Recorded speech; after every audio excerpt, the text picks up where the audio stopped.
Y'all remember how nice it was to wake up on a Saturday and pour up a big bowl of cereal? Now, that same bowl is going to stick with you a little longer than it would as a kid, and cereal for adults can be very, very bland. But with Magic Spoon, your bowl of cereal can be just as amazing as it was when you were a kid. Magic Spoon has replicated the flavors of your childhood, but with 0 grams of sugar. We got 13 to 14 grams of protein and 4 to 5 net carbs. Magic Spoon is also great if you're watching what you eat because it is keto-friendly, gluten-free, grain-free, and even soy-free. It's also 140 calories a serving, and that is magic, y'all. Magic Spoon also has 8 flavors like cocoa, frosted, maple waffle, honey nut, and my personal favorite, cinnamon roll. Let me tell you, all the homies love Magic Spoon. On top of being a guilt-free snack or breakfast choice with just the 13 to 14 grams of protein in a bowl, the homies can get their swole on and not worry about sugar or having to deal with messy protein powder. And let me tell you, finding snacks if you're doing keto can be very hard, but Magic Spoon is a fantastic choice. Head to magicspoon.com/bomb to grab a custom bundle of cereal and try the magic for yourself. And be sure to use our promo code BOMB at checkout to save $5 off your order. And Magic Spoon is so confident in their product, it's backed with a 100% happiness guarantee. So if you don't like it for any reason, they'll refund your money, no questions asked. Remember, get your next delicious bowl of guilt-free cereal at magicspoon.com/bomb and use the code BOMB to save $5 off. Thank you, Magic Spoon, for sponsoring this episode.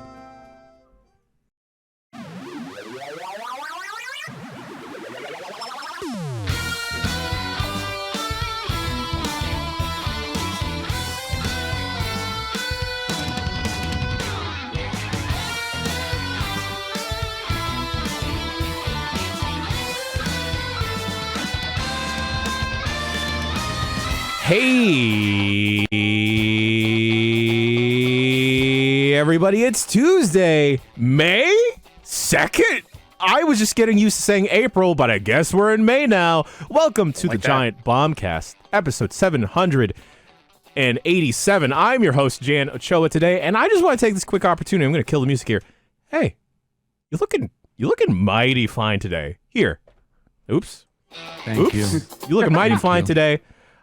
Here, have a podcast point for you today. Whatever you're doing today, it's working, just get a good stretch in, wiggle the toes, wiggle the wrists, and we're all going to have a fantastic day today. Yoga Master himself is here, co-captain of the ship, as always, Jeff Grubb in downward dog position. That's how I do every podcast. Makes everyone else uncomfortable, makes me very comfortable. Balancing on a yoga ball right now, Jeff Bakalar. True, it's true. And you know what? When I do yoga, I fart a lot. And it's just part of me exercising and stretching and getting all the limbs loose. Very exciting time for me during my day. It gets the sin out, is what we call that. Getting the sin out. Exactly. Speaking about getting loose, we got Lucy James. Hi. You know, my knees are hyper flexible, and sometimes when I've done yoga in the past, I'll get told off because my knees bend backwards. Wait, told It's what earned me the nickname horse legs when I was at university. Wait, okay. How far? Help me visualize this, please. Like, So, they go the other way than they're supposed to? yeah, like a real How much, though? kind of guy. Oh, okay. Hi. It's Are you pretty like fall. Are you like an It's pretty ostrich? Like, Hang on. Don't take the piss out of my sweatpants. we're taking the piss. Uh-huh. Oh, can you even see? No, we can't. No. What are you about to do? I was gonna What's show. that? Oh wait, What? my desk lowers. You're Okay. getting podcast points for this, though, I think. It sounds like it. No. What's about to happen? You can't. No, you can't see it. No, you I can't can't see tell. it. The desk Can't doesn't tell. go low enough. I'm sorry, everyone, but it does. I'll take a picture. Don't worry I about can it. verify it. I've seen it, and it is horrifying. But Fuck. speaking about getting low, we're going to get low. Tamor Hussein. Mm-hmm. Our own I woke up Flo today. Rida. I woke up today, and my left foot was in excruciating pain, and it still is, and I have no understanding of why. Tam, have you You're just inadvertently getting joined the gout gang? I don't know if I have. Oh, done don't get it. that gout. No. I'm not trying to get no gout. I've done nothing that would get me gout. Okay. I just woke up and it's like pain, Inexplicable Woke up morning this pain morning. is just Got Got myself some pain. gout. That's it. It's just associated with aging, Tam. That's all. You're just young. I thought you said it's I'm- associated with Asians, and I'm like, oh, Yeah, that's what I thought. I was like, that's fucked up, Oh. man. Well, Whoa. it is, right? Yeah. Sounds like you guys heard what you wanted to hear, and I said what I said. Well, Bakalar, very topical. Happy Asian American Pacific Islander Month to folks that celebrate. There he goes. Don't celebrate with too much red wine or pork because of gout. That's a True. special Bombcast message to you today. We have 5 people on this thing. We're a full car. Yeah. If we were It's in very like exciting. a Fiat right now, we would be packed to the gills. I would have called not middle seat, but then inadvertently wound up in the middle seat. And yeah, I always get the middle seat because I'm slight. Yeah, but, my mom would say you sit in the middle because you're little, and then I wasn't little anymore, Yeah. but I was still in the middle. So, What age did that stop for you, Grubb? 34. even when you were Oh, driving the shit. car, still sitting in the Even middle when I was- seat. yes, exactly. Yes, even when I was getting my driver's license. Yeah. It makes so much of your former deliveryman stories make more sense now. Yeah. You guys ever have that dream, the driving from the back seat and you can't control the Yeah, car? we've heard about it. I feel like you Wow. and only 2 other people have this dream. I've never Wait, heard no, of no. it before. Tell me the dream. It's just I'm in the back seat, and then but I'm supposed to be driving the car, and then Yeah. the wheel's up there, and I'm Oh. like trying to get over the back of the seat to get the wheel. I'm sure it means something horrific in reality. Oh, I'm sure. Yeah, my brain's giving me all kinds of warnings. Yeah. Can I be Yeah. selfish? Can I be selfish for 5 seconds? Went All on right. you. Yeah. I mean, Jesus. come on. Got him. Oh, You the white knew man it. wants to be selfish. Here we go. All right. Can I be selfish and take your country? Classic white man. Fuck, man. Catching Is that the kind of strays. energy that I give off? Is that the Wow. kind of energy that I give off where like, Real colonialist vibes. Yeah. yeah? Imperialism is is real hot right now. I just wanted to thank everyone who over the last couple of weeks somehow found a way to poke me about the New Jersey Devils and tell me that they suck and that I'm a piece of shit and all these things from Facts. Ranger fans and all these other people, and I just want to tell you that today's coffee tastes a little sweeter than yesterday's. I'm very happy for you. Did you You put know what I sweetener mean. in it? Yeah. Nope. Got in there. Unsweetened vanilla almond milk is all I put in there. I'm sorry, Jan. It's okay. Unsweetened vanilla almond I'm milk. back on my That shit bullshit is with the sweetened, almond baby. milk. Listen. I just want to throw out a bunch of GGs to all the Ranger fans out there who are not pieces of shit, who did not poke me privately. Yeah. I got plenty of friends that are Ranger fans. All these motherfuckers who are just like, Chris Kreider owns New Jersey. All these things. Relax, okay? Just relax. It's just the sport, but also get fucked, okay? somehow Idiot was that mean. somehow that sidebar about hockey is whiter than colonialism. That was insane. Listen, relax, okay? What are you trying to like Relax. make me sound like a piece of shit because I like a certain sport? What is that? What is that? It's fine. Okay. Yeah, it's pretty great. I don't think you like understand. I can't really put it into words. I think maybe Grubb gets it a little bit about what just exactly like Rangers and Devils rivalry in New York and New Jersey is really like. Can I ask a question? What type of ranger is the Rangers? Like, is it like I don't a cow- know. The park team's ranger? like 100 years old. It could be It's like- whatever. It's probably the kind that killed Native Americans, probably. Honestly, Oh. like, 'cause- Yeah. yeah. Like So they're the bad kind. the red, white, of and Ranger. blue, and yeah, it's pretty rough. 'Cause I You know, learned any, like, team recently- name for back then. I learned recently that the San Diego Padres are just priests, and it just kind of Yeah. messed my brain up. Yeah, the Padres. Sure, Padre. Yeah, of course. I'm yeah. like, oh, you're not just a bunch of daddies? Okay. Nope, it's not that kind of Oh. Padre. The San Diego Daddies would be an incredible rebrand, though. Oh my God. Yeah. How chill would they Zaddies? be? Like their jerseys are just like Hawaiian shirts. Oh my Yeah. I'd finally be interested in sports. Oh, all right. God. Speaking about sports ball, I'm sorry to all the Sacramento Kings fans out there. The beam will no longer be lit. The beam got extinguished. No beams for you, baby. No beams. One man decided to just take a sledgehammer and destroy the whole beam. Just Steph Curry telling you to stick your beam up your butt. Yes. Hate to see it. It's also topical that we're going to go into Asian American Pacific Islander month by having the Warriors and Lakers go off. So this will just be civil war for all Asian Americans in California.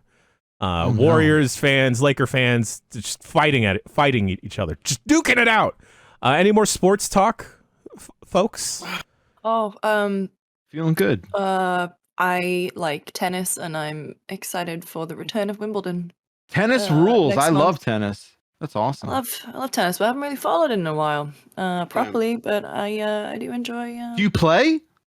Used to when I was a youngster. With those knees, she'd just be like, Well, going across the court. that's part of the reason why I had to stop is because I used to play tennis, squash, and badminton, and I used to do all the short sprints and the hard stops, and ruin my knees even more. So I had to stop.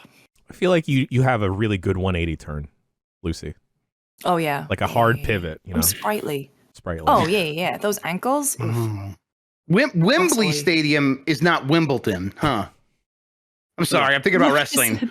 Wrestling's going to be at Wembley Stadium, and I'm like, that was going to be at Wimbledon, but no, it's not going to be at Wimbledon. The way you can No. the way you can remember the difference is they're two different words. That's not going to help me. That's not going to help, actually.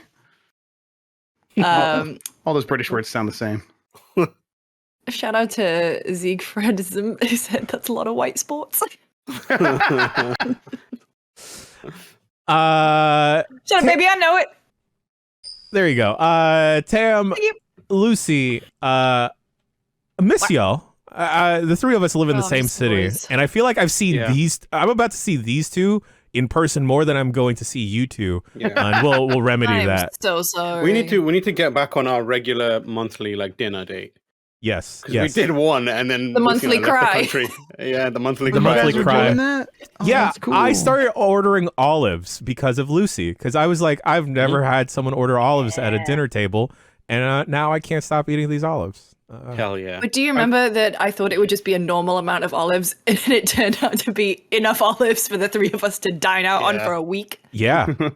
I learned that they're salty and juicy, just like me. But Tam, Lucy, we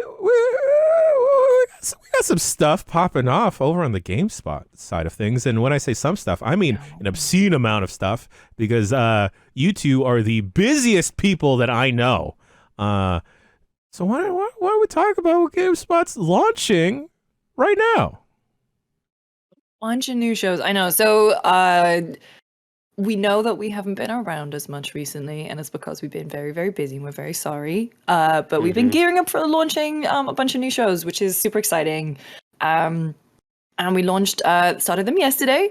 So every day this week, there's going to be a new episode of something cool that we've been putting a lot of time and effort in. So yesterday, there was, oh my God, The History of Zelda, which, so the blanket term for that is the lore you know.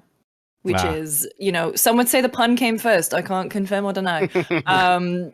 But, so we did episode of History of yesterday that Tam and I wrote and Richard edited. Then today, new episode of a show called The Kurt Locker. Again, we landed the pun. Yeah. You can't help yourselves. You can't help yourselves.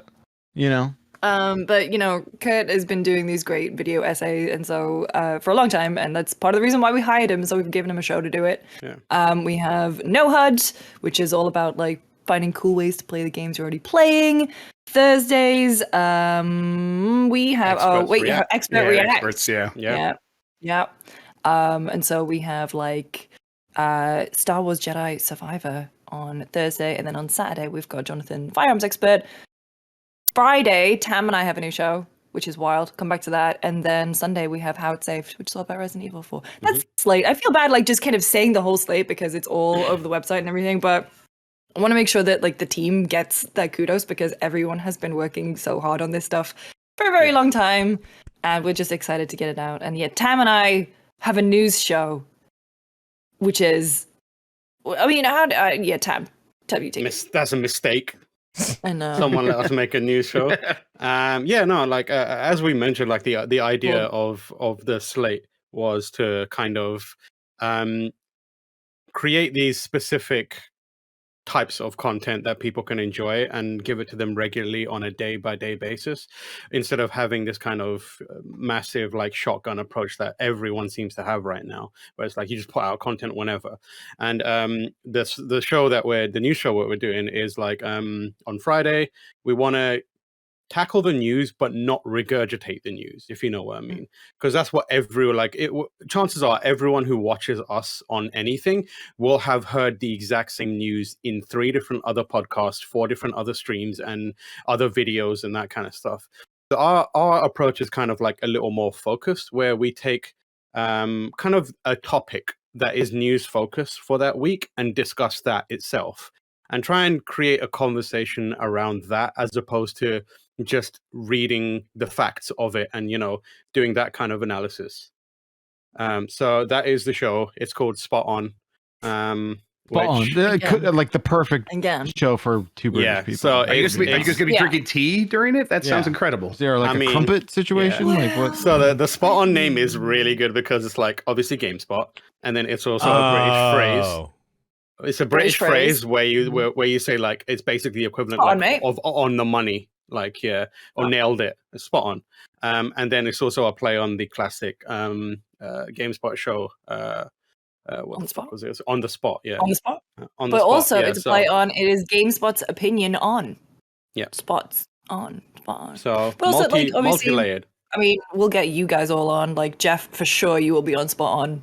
Would love to. That sounds awesome. Not Bakalar. We have a no Bakalars rule. Oh, dang. But like, it's a cool way to just like chat about the news, be a little... I think we haven't really been as opinionated on GameSpot stuff, at least with GameSpot's news stuff in the past.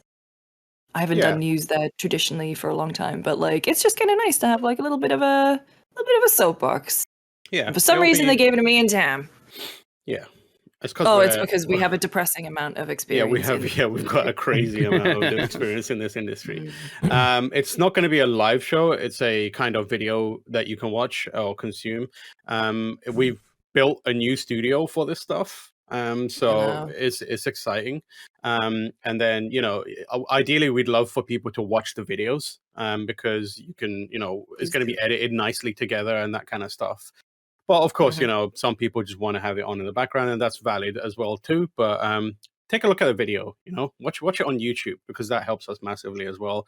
And like a lot of the stuff is, we're building something here, and we're trying to, and it sounds wild because we're trying to be like, oh, we're GameSpot and we're trying to build something, but we genuinely are. Like this is us sitting down as a team and thinking, what are the most creative things that we can do as a team using the people we have and the passions we have. So the things that are happening here are, each of the shows are like an extension of the personality of the person doing it, or like the skill set of the person doing it. Like Kurt Locker is just Kurt being Kurt, and Expert Reacts is, or like the firearms expert stuff is just an extension of Dave Jewett's interests. And like how it's saved is like what Dave Klein loves to talk about. Shouts out to Dave Klein, best Jenga partner.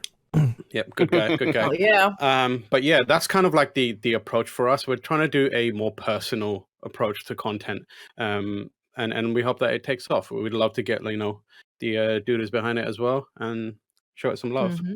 Yeah. We're and if you watch stuff this week, there are prizes. Spiel done. There you go, folks. It's exciting. Like we're so happy. Do you think all the exciting projects would have happened before fandom? Red Ventures, absolutely not. Yeah, I mean, I'm still a Red Ventures employee. So I'm also still a Red Ventures employee, but we know that it wouldn't have happened. Yeah, I mean, like we were there for long enough, and you could. The Red Ventures part of you would have said no to these things. So exactly, it's the duality. I mean, this is something like to be like.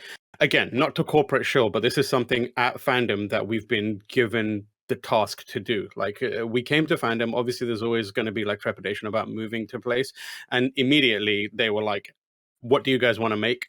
How can we help you make it? And this is like the first part of that slate, and like, so we wouldn't have been able to do it at any other place until now anyway. Well, maybe CBSI, because they didn't give a shit what we were doing with them. But... well, I apologize for putting y'all on the spot, but I'm excited for GameSpot's whole slate of new shows. Hey, folks, if you start watching the videos, of GameSpot's new shows, here's what you can do, folks. Here's what you can do. And I know Tam is not with the podcast point cryptocurrency market. It's not economy. a crypto, but sure. Yeah. Not a crypto, but sure. Winky face? Question mark? It is a scheme, though. It is a scheme. It is a scheme. If you watch a video every day this week, just like in a gacha style game, you will receive an increasing amount of podcast points.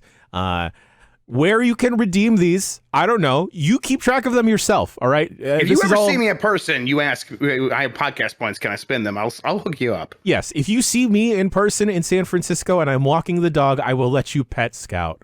Ooh, that's like 10,000 podcasts. That's a big deal. Points, One pet per point. Okay. Yeah. Okay. That's the conversion here. Hey, Tam, Lucy, I want to ask just real quick. If I heard that spiel and I'm excited, is there like one place I can go that's going to pop up these shows? Should I just go to GameSpot.com or YouTube, or like is there like a hub? YouTube. YouTube, yeah, for sure. Okay. Hello, YouTube. But I mean, like we have a page on the site where it's like, here's all the stuff that we're doing. But yeah, your best YouTube. bet's just to go to the GameSpot YouTube. Yeah. Is that right? Okay, cool. Yeah. Because I'm gonna go watch that Zelda video after all this. I'm very excited to watch that. So cool. Thank you. I almost cried writing it because It seemed like a lot She of loves work. Zelda that much. She loves Zelda that Yeah, much. It's like Link. Oh my god. Okay. Someone just asked how Tam and I are still Red Ventures employees. Visas, mate. It is really not easy to move that stuff. So that's how. Speaking about not easy to move stuff, I think we should move on to video games. Oh man. And something that's not easy, it turns out, is, launching a game. It's really hard. Making games. Making apparently. games in general. I know nothing about it. But something I do know a lot about is Star Wars. Star Wars Jedi Survivor dropped. There's a Good game. It's a good game. It's a good game. I really like this Frogman. I don't like all the I don't like all the lightsabers. Just give me one lightsaber. Just give me one shoot saber, and then I'm done. I don't want to juggle a bunch of different jazz. You don't want to have different stances? No. Yeah, that's what. I don't want what it is. No, You don't no. want the stances. No, I don't want the stances. Well, I mean, that's how you gamify a lightsaber, right? You can't just. I don't know. Wouldn't you like gotten sick of just one stance? It worked for Luke for how long? See Obi-Wan? That guy got mad old. No, but in a video here's the game. thing. In a Here's the video thing. game, though.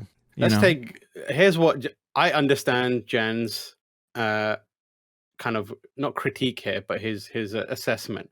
The thing about the Star Wars lightsabers, that in the game anyway, is then the way you use it is not tied to the upgrades you make.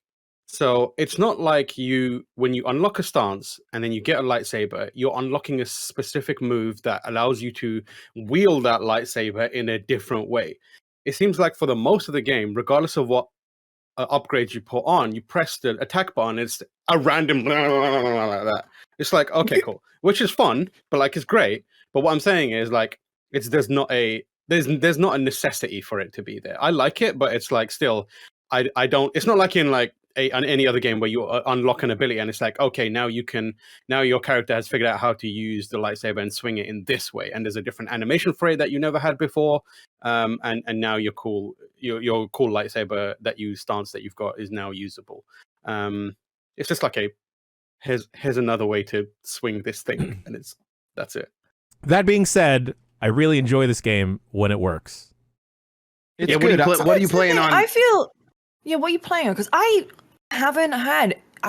Which is weird because every time I play a game early, I seem to break it in some way. Yeah. I had no issues with Jedi Survivor at all. I'm playing on PC, and Oh, okay, there you go. yeah, All right, yeah, there it is. there it is. Yeah, I'm playing on PlayStation. Which I understand, And, Grubb, you've also been playing on PlayStation, right? Have you had any issues? A few bugs, few T-poses, few no crashes, nothing that's getting in my way, nothing that is hurting my fun at all. Yeah. Same experience with me on PS5. It's a little bit framey. In performance mode, not exactly perfect 60, but Yeah. I'm just play really stuff at 60, digging this man. game. I'm like, I turned on performance mode right away, and I was like, I'm glad it's smooth, but it's not perfect. But whatever. I'll just overall, this is a game where every choice they made, they're like, what would be fun instead of what would be anything else. That comes down to like the animation and the movements. It doesn't look like a big expensive game a lot of the time because Cal Kestis sort of like slides around and the way he like wall jumps looks a little bit cheap. And none of that matters because it's so fun to do, and that seems to be their guiding principle. It's like what would be either what would be fun or what would be cool. Yeah. And the game's just chock full of that stuff. And I'm still pretty early on. I'm still mostly exploring Kobo right now, which is the big open world planet. But hey, the game's got a big open world planet, and it's actually fun to poke around in that stuff. And Turgle Town, exactly. And there's like a surprising number of things to discover there. For example, I stumbled across the High Republic thing that is clearly just a shrine from Breath of the Wild. It even looks like a shrine. It's got similar kinds of puzzles. I'm like, oh, okay, yeah, they just saw that and they're putting this in the game now, and they did a pretty good job with it. I'm really happy with this thing. So it's something I was really looking forward to, and I think so far they've nailed it. I think the story. I'm not usually a story in games guy where it's like that's my driving motivator. In Fallen Order, it really was, and then so I'm like coming to this pretty high expectations. I think it's starting pretty slow. I'm not enjoying myself. It's fine, but I can tell that the story is taking its time to reintroduce characters, introducing new characters. Every time these characters are interacting, I'm like, hell yes, this is awesome. I'm really glad that these characters are either getting back together or Bo Takuna, this awesome new dude, is just impressing everybody, and that's really fun. But the sort of the emotional latch onto what is propelling the story forward isn't quite there where I'm at yet. Still pretty early. But it's also, like I said, it's not like pushing me away either. I'm like, okay, you know what? Fine. I'll slowly poke and prod at this game and kind of wait for it to pick up on that side of things. But from all accounts, I've heard that it really does, and I'm looking forward to that. I thought I liked the intro a lot. And I was talking to people, and they were like, "Oh, just wait till the second half." And I was like, "All right, damn." But the thing is that I'm not a Star Wars person. We did go see Return of the. Yeah, we did go see Return of the Jedi last night, and maybe it was the drinks and the fact that I was hit with an insatiable hunger when all the Ewok stuff started happening, and I left for 15 minutes to go get some mac and cheese balls and came back. I was just like, I don't remember any of these names at all. And that's and that's my real issue with Jedi is I'm just like, I'm really glad that I have subtitles on and it tells you who's talking, because I'm just like, yes, here. You don't remember Glub Shitto? Oh, yeah, I'll never forget Glub Shitto. Glub Shitto and Turgle. Turgle, yeah. Turgle? Genuinely, it's upsetting probably to the writers of that game that Turgle is the one character that I've fully latched onto. No, I think they knew what they were doing. I think they knew that they needed a Glub Shitto in this game, and they picked Turgle, and they picked correctly. I think they knew what they were doing. What's the one from Return of the Jedi? Is that Salacious? Yeah. Salacious B. Crumb. Yeah, I was like, every every Star Wars thing needs a little freak. Yep. And Turgle is Survivor's little freak. That's why I love Babu Frick so much. I love that little dude. Babu Frick. What's good about this game? That movie. No squeezy. What's good about this game is it's giving Star Wars fans in the gaming sphere something that they very rarely get, which is consistency. Kind of quality of technical performance aside, Star Wars fans, for the longest time, they were just lumbered with games that were okay, and then the follow-ups would be kind of rough. The last time a good duo Star Wars games came out was probably KOTOR to KOTOR 2, and even then people they looked upon KOTOR 2, I think, with some kind of negativity, but in time has shown that KOTOR 2 is pretty great. Yes. But everything since Battlefront 1 to 2 was rough. Skywalker Saga is pretty good though. Yeah, I guess the Lego stuff. Yeah. Even Force Unleashed 1 to 2 was not great. This is the first time in a long time that Respawn, praise to them, they put out one good Star Wars game and then they followed it up by improving on that Star Wars game, which is something that hasn't happened in really long. And I hope that this is, they're probably going to make another one of these. And I hope that kind of I hope that trend continues, and my hope is I don't know, I imagine at some point soon, Cal Kestis is going to show up in the live action things, and he will just be played by the actor that plays him because, totally. And like that will be a good kind of like boost for it as well. So yeah, good on Respawn for doing that. Yeah, that's the big thing I did notice when you said that it improves on everything. It's like this game feels like it was made by a group of people who fully understood all the things that were wrong with the previous games, and then they criticized themselves and they came at it and they brought out a game that is that's better in a lot of different ways. It's also just one of the best. This is like a weird like mental genre that only exists in my head, but human-shaped platformers where you play as a character that's human-shaped. And then you do cool platforming stuff. There's like Prince of Persia: Sands of Time. That's pretty good. Spoken. This is like for Spoken, exactly. This is I think maybe the best one of those ever. I mean it's so fun to do the platforming in this game. Wall running, double jumps. I don't have the dash yet, but I think you get a dash and then you're able to like string all these things together. There was some stuff that Tom Caswell showed me in the quick look that just looks so much fun. But even right out of the jump, it is immediately fun because you keep all your powers from the first game. A really good choice. They didn't hamper you there. That was really smart. So you just pick up, you already have the double jump. There you go have fun. And it's immediately really fun. And that's where some of that... It's called a Jedi flip, thank you. It is sad. It's called a Jedi flip. But that's the thing, because I mean, that flip something else.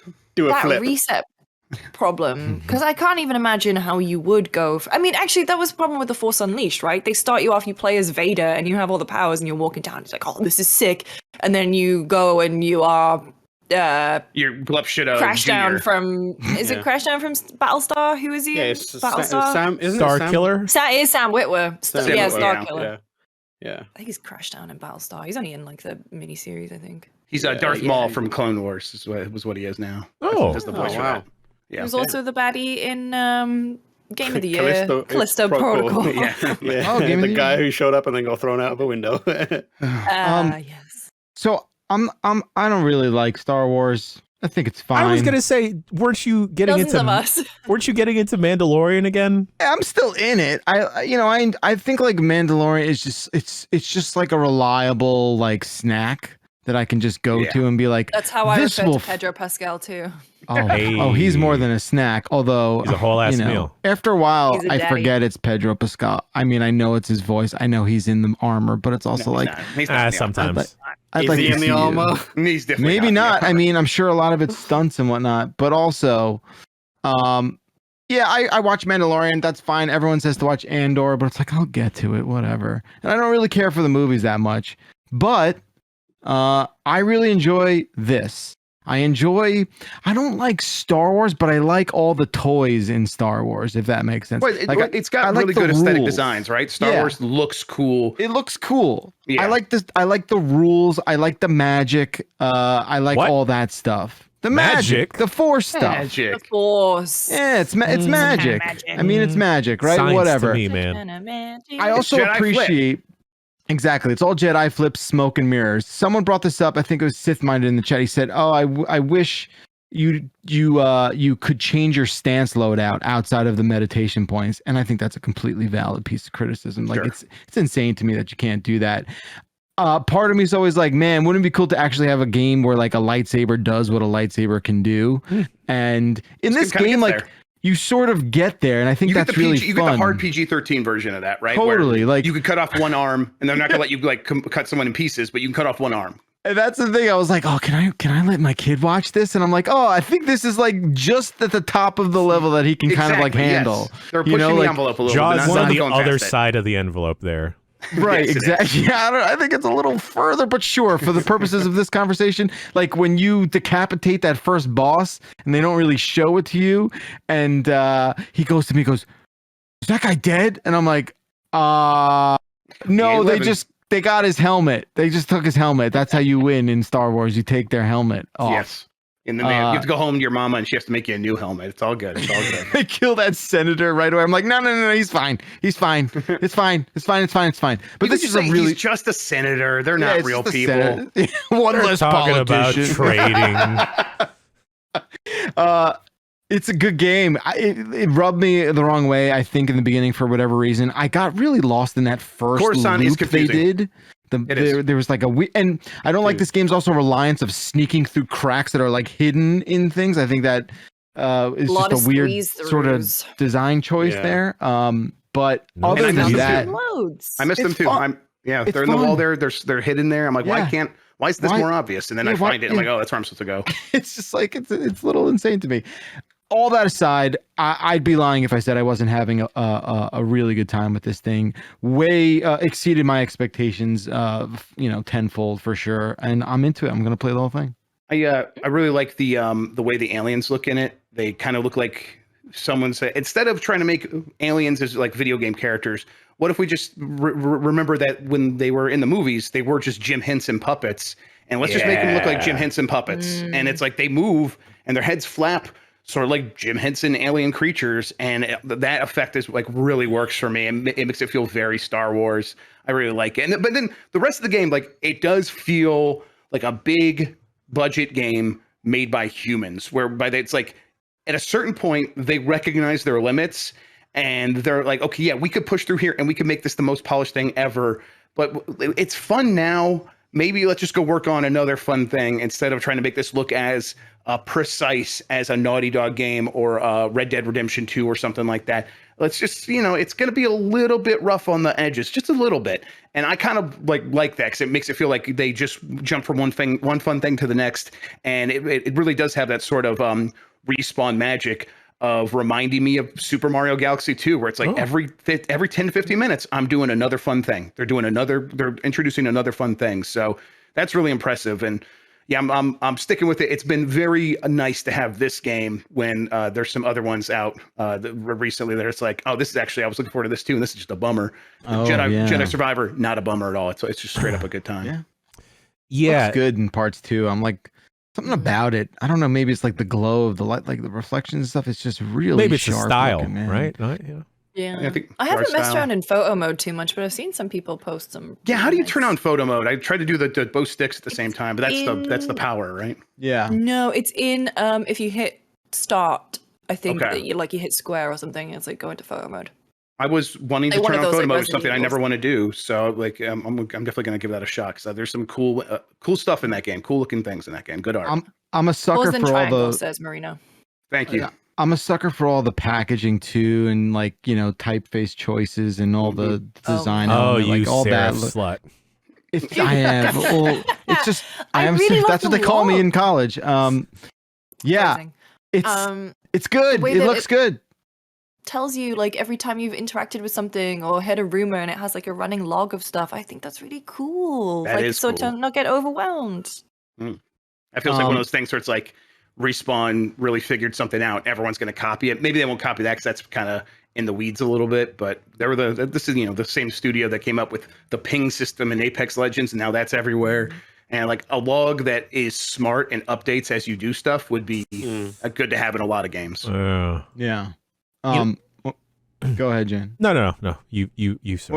When I started the game, like I said, my kid was watching, and he's like, "This is just Ratchet and Clank," and I was like, "Okay." Well, You're not wrong. A child of taste. I was like, "You're not wrong there," because I was like, sliding on like rails and like zip lines and stuff, and I'm just like running along, billboards, and I'm like, "Okay, yes, I could see how that is like a one-to-one thing in your mind, but it changes, and people's heads get chopped off in this one, not like Ratchet and Clank."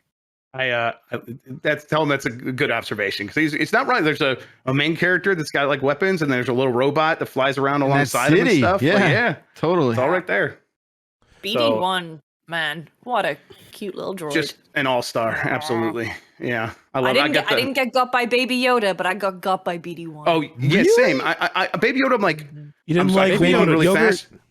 I got the Yoda BD1 looks like so okay. weird, man. Whoa. Baby Yoda's he's a little freak. The way but it moves not is cool like, enough to be a proper freak. Oh, you Yeah. guys are wrong. I love this You guys little are wrong. freak. I've fallen in love. I do not feel as strong as Lucy does. But Oh, you're I'm just like, wrong. You don't tell me you falling in love for like the little like robot in the video game as opposed to like the puppet, the adorable puppet I got the that they're BD1 like, parading okay, right over around. there. I'm gonna go make that. I'm It's good a little on- baby I'm good on puppet. Grogu. You see that thing walk? I Have you seen that love. thing walk? I'm a sucker for little green puppet Muppet stuff. You know? Yeah. Yeah, that's fair. Mm, Love It's me really- some it's- Kermit. yeah, but Love me some baby yogurt. Hell yeah. I think I'm more just frustrated that like the show was too afraid to like move on from Grogu, and so they completely just changed the show around to keep it like the same exact thing. And so I'm taking it out on Grogu in a way that is unfair, and I'd like to apologize. He doesn't deserve to Baby that. Yoda. Oh, He doesn't. he gets some shine in season 3 of Mando. Let me tell you, I started that episode or started that season. I had a real rough time with those first 2 episodes. I do not like them at all, but I'm gonna keep at it because I hear it gets better. I love Grief Karga anytime just saying Mando. And I could just Very good, Jan. That's really good. You got to just good Carl watch Weathers. 30 minutes of Carl Weathers just greeting people with like their job description or whatever. Podcaster. All right. Listen, before we get off Jedi, Yes. if I wasn't anyone on from it, but okay. Respawn- Wait, we're What? getting a Jedi. Okay. What? you know, Do I use any- the... anyone from Respawn that's listening, thinking about the next game, looking for Mhm. ideas, Mhm, take mhm. the cutting mechanics from Rising Revengeance, Metal Gear Rising Revengeance. Man. Oh, Just Yeah, do that. because it's going to be the last one of the trilogy, right? Like, this is the one where, and also the audience that grew up with the older ones, this is how you justify it internally. When you have to sell it to EA, hey, we want to be able to chop up stormtroopers into tiny little cubes. Because Tam is right. We do want this. The way you sell it's like, listen, the kids started with Jedi Fallen Order, but they've grown up. It's, almost 10 years later now. Yeah. They're going to want something more mature. They are This is the last one. bloodthirsty. They're thirsty for blood. They want to see what a stormtrooper looks like on the inside. Let's show them. So yes, I'm down. Let's make it happen. They're all robots, right? That's what they are. They're not clones. They're all robots. They will be. They will be for that game probably to help that Yeah. justify that. Yeah. Okay. Thank God. All right, going from one property in space to another one, folks. I've gathered all of you here today. I'm starting my own intervention rather than waiting for someone to get to me, because even though I have the power to make this game of the week, Honkai Star Rail, I'm not going to subject everyone to that. In retrospect, I feel like Star Wars Jedi Survivor probably should have been game of the week because of how fondly we were all fawning over it. Yeah. But throw some M's, everyone, for Honkai Star Rail, another joint out of the MiHoYo universe, developer world. Oeuvre. Oeuvre. Oeuvre. If you liked Genshin Impact, stay far away from this game. Stay far, far away from this game. If you have any part of your if I have ever said anything on this podcast related to like maybe like gambling or whatever, and it's like, oh, that's like me, I feel seen and represented, thanks, Jan, stay the fuck away from this game. You throw your phone in the fucking trash. Because what you know what I like? You know what I like? I like being polite. I like taking turns. I like turn-based combat. You know what else I like? Fucking anime ladies. You know like fucking anime ladies? I like anime ladies. The third thing I like, trains. And it just has all of those things. Wow, Okay. You're a train targeted, slut. man. If I'm a Seraph slut, you're a train slut. I'd say choo-choo, motherfuckers. I didn't mean to cuss. I'm sorry. I'm going to retract my own podcast point. I don't have any podcast points. Never mind. I think you need to give everyone else You're a in podcast debt? point. Do you want me to cover you? I can't earn podcast points because I dole them out, as the arbiter Jan, of points. have you seen the anime Cabaneri of the Iron Fortress? Because that is about anime ladies on a train. No. Blown You should bubbles. watch that. Oh my You God. should watch that. Sorry, I needed to calm down. There's Yeah, he needed a bubble break. There's an anime muscle mommy who drives a train. No. Anyway, Honkai Star Rail. It's another gacha game, except this is, instead of being a Breath of the Wild clone like Genshin Impact was, and it was, Genshin Impact was a pretty good clone of Breath of the Wild. This is instead a turn-based RPG where you are navigating through a spaceship. You eventually move on to other environments and biomes. And this follows the same formula where you have a party of 4, and some of those people in your party are characters on loan. Some of them may be mommies. Some of them may qualify also as zaddies. But there is a gacha-style party system where you exchange tickets and you roll 4 characters. And if you re-roll the same person, you get different upgrades. Amongst these rolls, you also get different items and everything. But this game's onboarding, and I will admit that this is probably because I'm just starting the game, maybe 4 or 5 hours in, that they're a little bit more generous with the tickets. I was tempted immediately to just drop a hot 60 and just spin to win, baby. But boy howdy. Oh, okay, that's fine. Boy howdy, is the game very generous at first with doling out these tickets, because as you level up and everything, you're just getting more and more tickies, and then I just give them to my little space rabbit man to roll for them. And the game looks Space great. Rabbit. It's like a space rabbit thing. Bakalar, you saw that guy. Hell yeah. And I don't know what it is. Maybe it's like the carrot on the stick type of thing. But the other aspect of this is that I'm continually amazed that this is a full ass game. Like it's like nothing about this feels budget. This does the same thing that Genshin Impact does, where your save states carry over seamlessly from mobile to desktop. I think the one gripe I have is that I have like one of those Razer Kishis that you plug into your phone, and the controller doesn't work, and my phone's a little busted where like the top half of it, the touchscreen, doesn't work anymore. So, we're making it work there. But if you are looking for a full-on RPG and you don't want to pay squat and you want some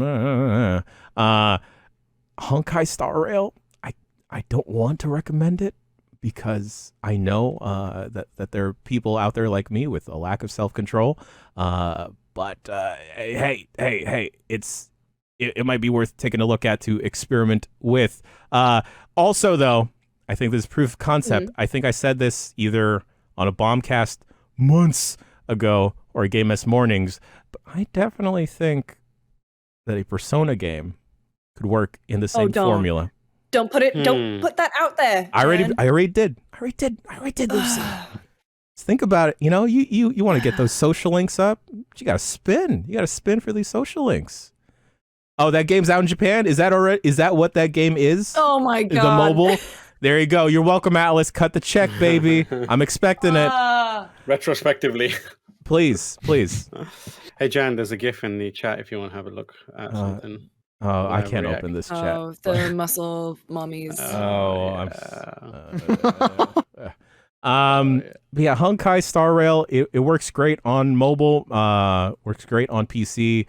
It's only on Epic as far as I know. So if you want to get it on your Steam Decky, may have to jump through a couple hoops. But yeah, folks, I need to uninstall this game immediately, because it's got me. How much you drop already? I didn't drop anything yet, because I was surprised that you're giving me all this jazz. I'm taking in all this jazz. It just seems like you sort of like pre-budgeted what you were gonna spend there, and I don't know. Maybe it was my like sort of like rejection of how easily you were like, oh, I'm gonna actually spend real money on this. I'm going into it. You just like were forfeiting right away. I just found that to be upsetting, because it's like a full ass game, and like yeah.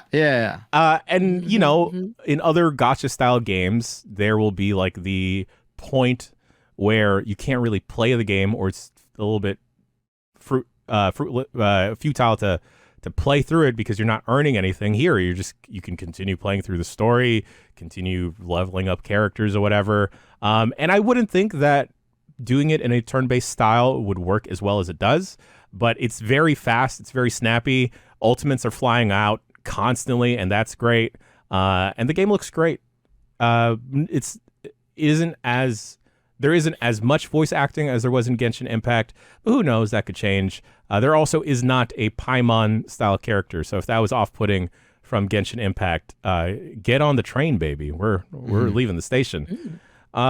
Folks, any other games before we get to the game of the week here? Any little tidbits, any little tastes of stuff? No. No. Oh, Sorry. No, I just anticipating, trying to prepare myself for this conversation we're about to have is all. yeah, I don't want to. Grub decided to just leave. Grubb's just out. Grub Yeah. couldn't take it. He couldn't take it. We had enough. He couldn't Oh, take the heat. Last I thing I'll say respect about Honkai Star Rail, one of your first character or first party members is someone named March 7th. I don't That's know. right. That was okay. that was cool. I was very What? confused. Timely. Yeah. Sure. Sure. Anyway, this isn't necessarily not to spoil our feelings, or I don't want to put feelings in anyone's mouths here, but this is how I feel about it. Instead of Game of the Week, we have the Shame of the Week. Redfall. Damn. Hate to see it. Damn. Damn, hate to see that. Redfall. You weirdo. Jeff Bakalar, you did a quick look with Daniel Reichert on this game. Were you having fun? It's like maybe the fun or lack thereof was compounded twice because I was with Dan while playing a game that is not very good. Yeah, we did a quick look yesterday. It's up on the site if you want to go watch what happened, or shall I say what didn't happen on that quick look. Redfall's real bad. Real bad. It's not fun. If you recall, after seeing it in New York when we got to play it for about 90 minutes, Dan was very pessimistic about it. It's just his nature. But I was trying to find the silver lining. And, the parts that I played there were fine. The thing that I guess kept me going was the sort of unknowables at the moment while I was playing this game, where it was like, hey, what's the setup going to be like? Like, you get dropped into the action in the demo and it's like, well, how did we get here? Is that a fun journey to kind of experience? And basically all the questions that I had, the answer to all of them is just like no and bad and not fun, and that's what it is. And I think that's the most upsetting part of this. I really, truly, it's not a game I wanted to not like. I didn't necessarily have high hopes for it, but I was not expecting to be this sort of disappointed in the overall experience. From the story to the moment-to-moment gameplay to the world to really every core sort of like category, every box that you'd want to tick. For me, it just kind of is dead on arrival. And this is a game that feels dated. I think performance-wise, it's even dated. The look of it, like it's. I have so many more questions now about what happened here than I do, sort of have answers to it all. And it sounds like, judging from the casual conversations we've had, that you guys are sort of in the same boat, yeah? Yeah, it's just really. I completely agree with the like dead on arrival feel, because there are just some very strange design decisions that Yeah. like, so for example, the first place you get dropped into this big ravine thing and there is no one there. And then that's the tutorial level, and it's just like empty, and then you'll maybe come up against a couple pockets of guys, and you're like, okay, right, I can see how this is going. But the open world, like the hub, is not that big. But I can typically traverse it without coming across like any enemies to fight. Like, it feels weirdly empty. And then the design decisions that really gets me is that at the end of every mission, a pop-up comes and goes, you put the watch on the grave. Now you have to go back to the fire station.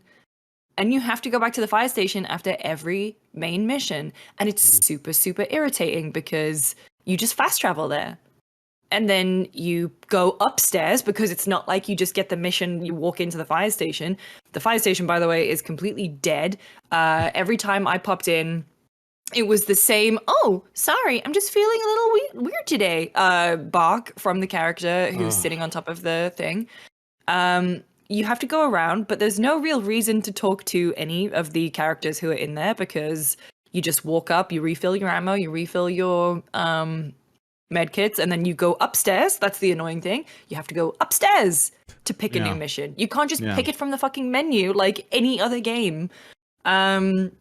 Or even, have someone radio it to you. No, you have to do that. You can only have 3 weapons. But you can carry 50.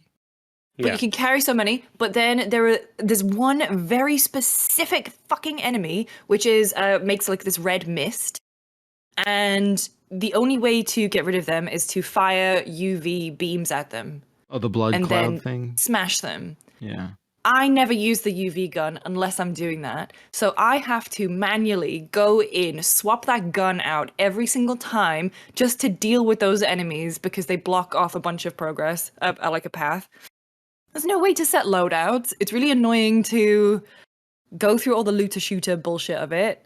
I found, there's no reason for enemies to be like, I don't know, leveled the way that they are, or the way that guns are leveled the way that they are, because then you come up against the boss and it's like a fucking Destiny ass boss, just and who will attack you through columns, feels super unfair, has homing guys, and I just cheesed him at the end because I was like, this is just not fun for me. And then I got to the second big area and it was bigger than before, and I was just like, instead of being filled with one type of cultist and one military thing, it was filled with 2 or 3 different types of cultists and the military people and the vampires. And I was like, oh, okay. You only have 3 like main abilities. Yeah, you can like stack them and make them more powerful and stuff, but there's 3 for the whole game. You can't swap characters. Story. I barely even used any of the perks either. Like I barely used that stuff. Barely. I was using. Go on. I was Jacob, so I was using the crow? I was going well, I mean, the AI is so stupid. You barely even need to go invisible because you break line of sight and they're just like, huh, all right, bye. Doesn't matter that you just headshot the guy next to me. But I use the Raven to go and like mark enemies all the time. Yeah, I found it really funny because like I'd use the Raven, and if you hold the Raven button and he like hangs out on your hand and will like just tell you if there's any enemies in your immediate vicinity. You let go of it and it will fly in the direction. And like I started using that, and I very quickly found that you could completely negate the cooldown time by when you're holding the Raven just melee, it cancels it out. So you can do that constantly, and it doesn't. You don't need to cool down that ability. So I use that constantly, and then the kind of cloak. I use that in every fight because I had a sniper rifle which was ridiculously powerful. So like, and also you do extra damage when you're cloaked if you pick that perk. So I would just cloak, bing. So my thing was like, obviously all the like soldier enemies, they die one shot to the head. Like I would not use anything but like a assault rifle for that.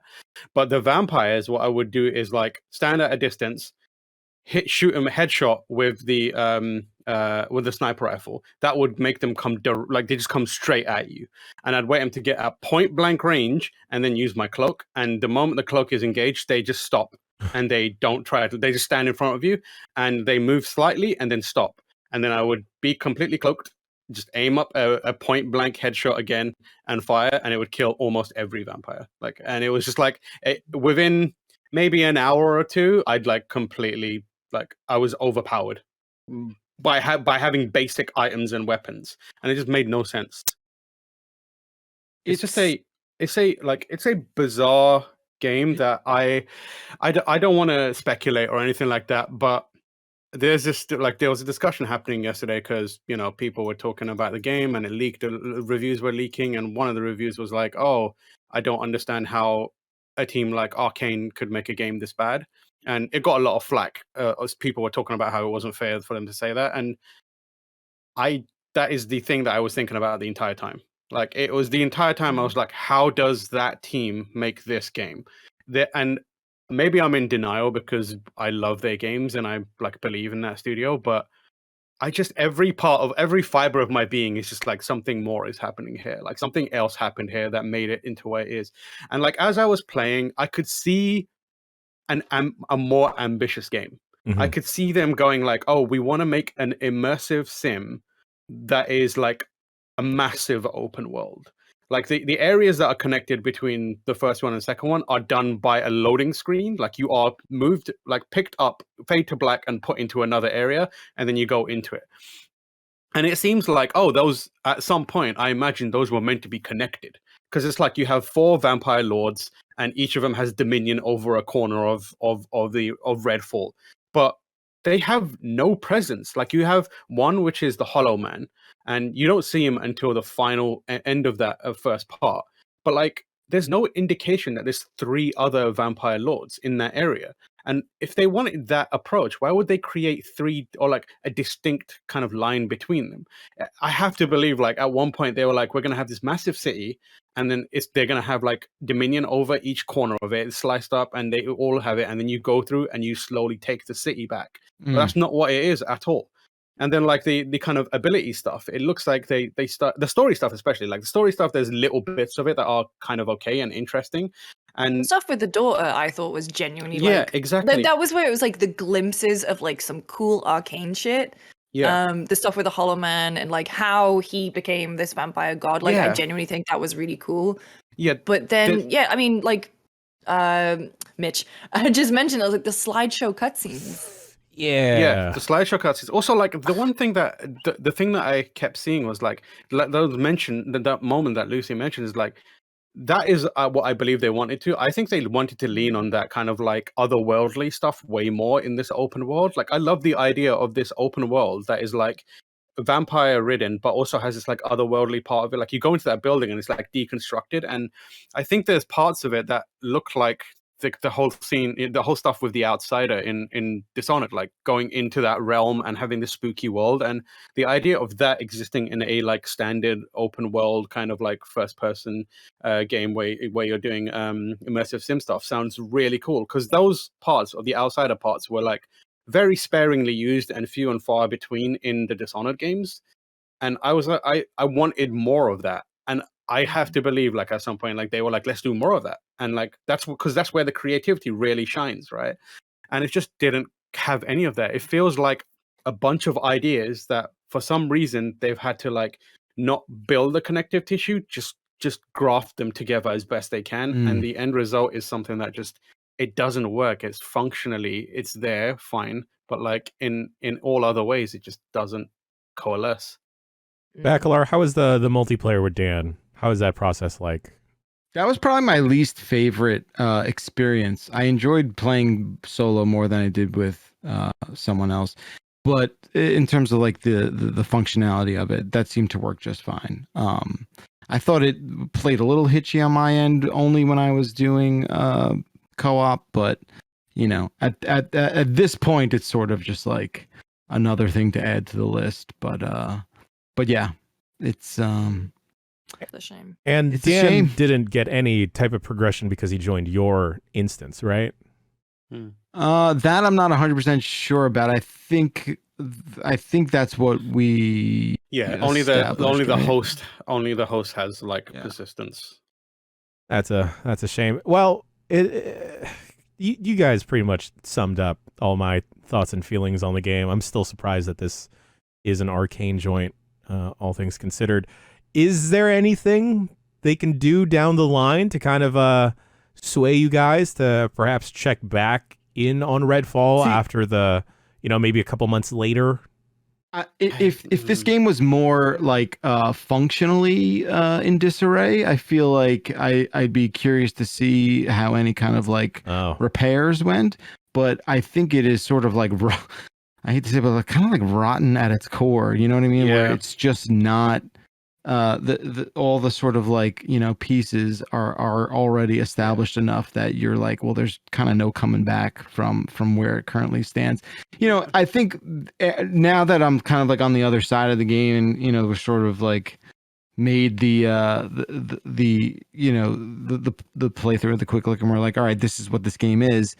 I look towards the debut of this game, and I you remember about like how long it took for anyone to really like even understand what this game was, right? And I think from out of the gate, this game had a really difficult sort of path from the messaging point of view, from the sort of like, and look, hindsight's always 2020, but you go back to that and you're just like, wow, this did not seem like it had a very sort of smooth journey along the way until release, and all that stuff starts to make sense after the fact. So do you even think at this point that they would invest in? No, not at all. That's what I was going to say. Like, I don't think there's a a reason for them to do that right now. Like and like it would take a lot of time and effort that I don't think is from their side is probably worth it, because like fundamentally it will require so much work to one, get it in a technical space where it's performing as it should, and then on top of that, like it feels like just massive sections of content are just like gonna need to be added to it, and I don't think it's built to be that. They did say, didn't they, that there was like characters and stuff coming? Yeah, I would be surprised if that's gonna happen. Like, I mean, I think like the difference is like the fundamentals of a game like Destiny, for example, when it came out, it was rough. It was kind of rough, but it had the fundamentals there in place where people could see what the vision is, and they could like make a decision, which was like, I'm going to stick with this, or I'm going to keep checking it and watch it evolve. The fundamentals of this don't feel like there's something that you want to come back to right now. I don't know, like what is going to happen. Add new areas, like characters, fine, but like, if you're adding characters, they're being added to a game that most people probably don't want to play. Yeah, which and, is like and the rough. characters are the least interesting part of it, to be quite frank. Like I actually enjoyed the characters. Like I think that choice for me is like, you know, because now I've played as two different people, and I'm like, all right, you know, I to me it's like I understand where you're coming from, but I just think adding more characters to this game is not digging it out of the hole that it's in. No, like I said, the two things that I actually enjoyed were like the characters, like they had personality, and they felt like I played a lot of Jacob, and I felt I was having fun with his abilities. Yeah, and the actual shooting has a satisfaction to it. I don't think it's like amazing. I'm not, you know, putting it up there with like Destiny or anything like that, but like it functions and it's fun and it feels good to run around and shoot things. But the problem is that's, again, in a game where the rest of it is just kind of pointless and doesn't feel great. And so you're just like, okay, but I can play anything else and probably get an equally good shooting experience, and the rest of it will be good as well. Yeah, it's just a shame. It's a bummer. Such a shame. Yeah, and like I think I talked about this on Twitter, but it's like games are hard to make, man. Like so hard to make. They are like an impossible task for most people. And like when I see this, like I'm just sad that the developers had to, you know, probably spent a lot of time and effort to try and get this out, and then we may never know what factors impacted and influenced it. And from the outside, people just slag it off and be like, this is shit. But yeah, it sucks. But like also, I don't know. I don't want to be that person who's like, don't attack developers, but like also it's rough, man. Like, yeah, we have to be honest and say the thing is not good. And that's what it is. Like, yeah, it's not good, man. Yeah. Does Redfall and its performance or just lack of fun and being a fun game, does that worry anyone about future Microsoft stuff, like perhaps a Starfield? I mean, the thing about Starfield is that the thing about, I don't know, I get where the question's coming from, but also two different studios. Right. Bethesda Game Studios stuff launches, I mean, you know, with a suite of bugs. Like that's what we expect from that studio, right? We have a very different expectation for what comes out of Arcane, but it truly feels like with Redfall they were chasing trends. Trends from 5 years ago, and didn't necessarily implement and like succeed at chasing those trends. With Starfield, based on the limited stuff you can see, it's like, I don't know, it feels like there's more of a vision of that game. Like I understand what it is a little more, and I also wonder if after 76 they would maybe be a little more okay. The other thing is also, I like to be optimistic because, like Tam said, it's, you know, it's so hard to make a game, but also, you know, I don't think this is an apples to apples comparison because it's very different. Studios. Like but like the thing is, and they got that year delay on Starfield, so hopefully that'll. But I mean, the thing is that if it comes out and it's going to be a real mess or a disaster, it's gonna be it's a bad year for Xbox, man. Like precedent, like history shows that Starfield is probably going to be a little rough in certain spots because one, it's huge, right? And there's so many like wheels turning that at some point one of them's going to like fall off. But I think it's going to be considerably more polished. We also kind of have to factor in kind of like the whole like, I don't know how much of it plays into it, but like Bethesda, game studios, like that team is going to be given all the time and money they need, Right. and like they have been working with a clear vision for a really long time. They've had the discussions and have been targeting consoles and optimizing and probably doing that stuff. Like not to make an excuse, but like Arcane had a point where they were like, you are no longer making a PlayStation version. You are now making an Xbox exclusive version. It needs to be on Game Pass and it needs to be ready by this point. Like, I'm not saying that's the reason this happened, but like at one point, someone did come in and like kind of derail the kind of the trajectory they were on, right? And that is not something that has happened to Redfall or Todd and his team. So I imagine just by virtue of being able to like go on a path that they predetermined and not be kicked off it in any major way, it will probably be a more solid game. Grubb, you've I'm back. returned. Yes. We've gone over Redfall pretty extensively at this point. Do you got any quick hits, quick thoughts about the game? Your experience with stinks. it? Oh. It's real bad. I heard you guys talking, and I'm glad you guys already got all the making games is hard out of the way, because they know how hard it is to make a game. They know all the things that are wrong with their game, I'm sure. The way I said that every choice that Jedi made was like, hey, how can we make this fun? It feels like Redfall was like, hey, can we even get this working? And if we can't, just cut it out. And fun, who has time for fun? And I just wish I could have someone just give me a straight answer. How does this game happen? How does this happen? I am so curious. Yeah, me It's too. 2023. Games are so expensive to make, and at a certain point, do you just push it out the door because you know it can't get any better, or it would take so much effort to make it better? And it's that's really grim. Like if that's what's happening here, I like that's a real that makes me. That's where I'm like, this game's a 2 out of 5 for me. Where it's like I do not like it. But when I start thinking about the implications of this thing just being kind of miserable to even look at, because it's like where is any of the joy of building something, especially coming from a studio like Arcane that is so creative?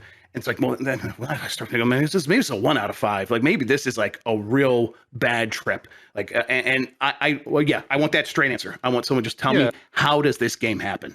There are design decisions in this game that I just refuse to believe were like this is how they wanted it to be. Never in a million years they wanted it to be like this. Yeah. That, especially that team. Like there are people on that team that are seasoned developers and like some like genius level developers on that, designers on that team.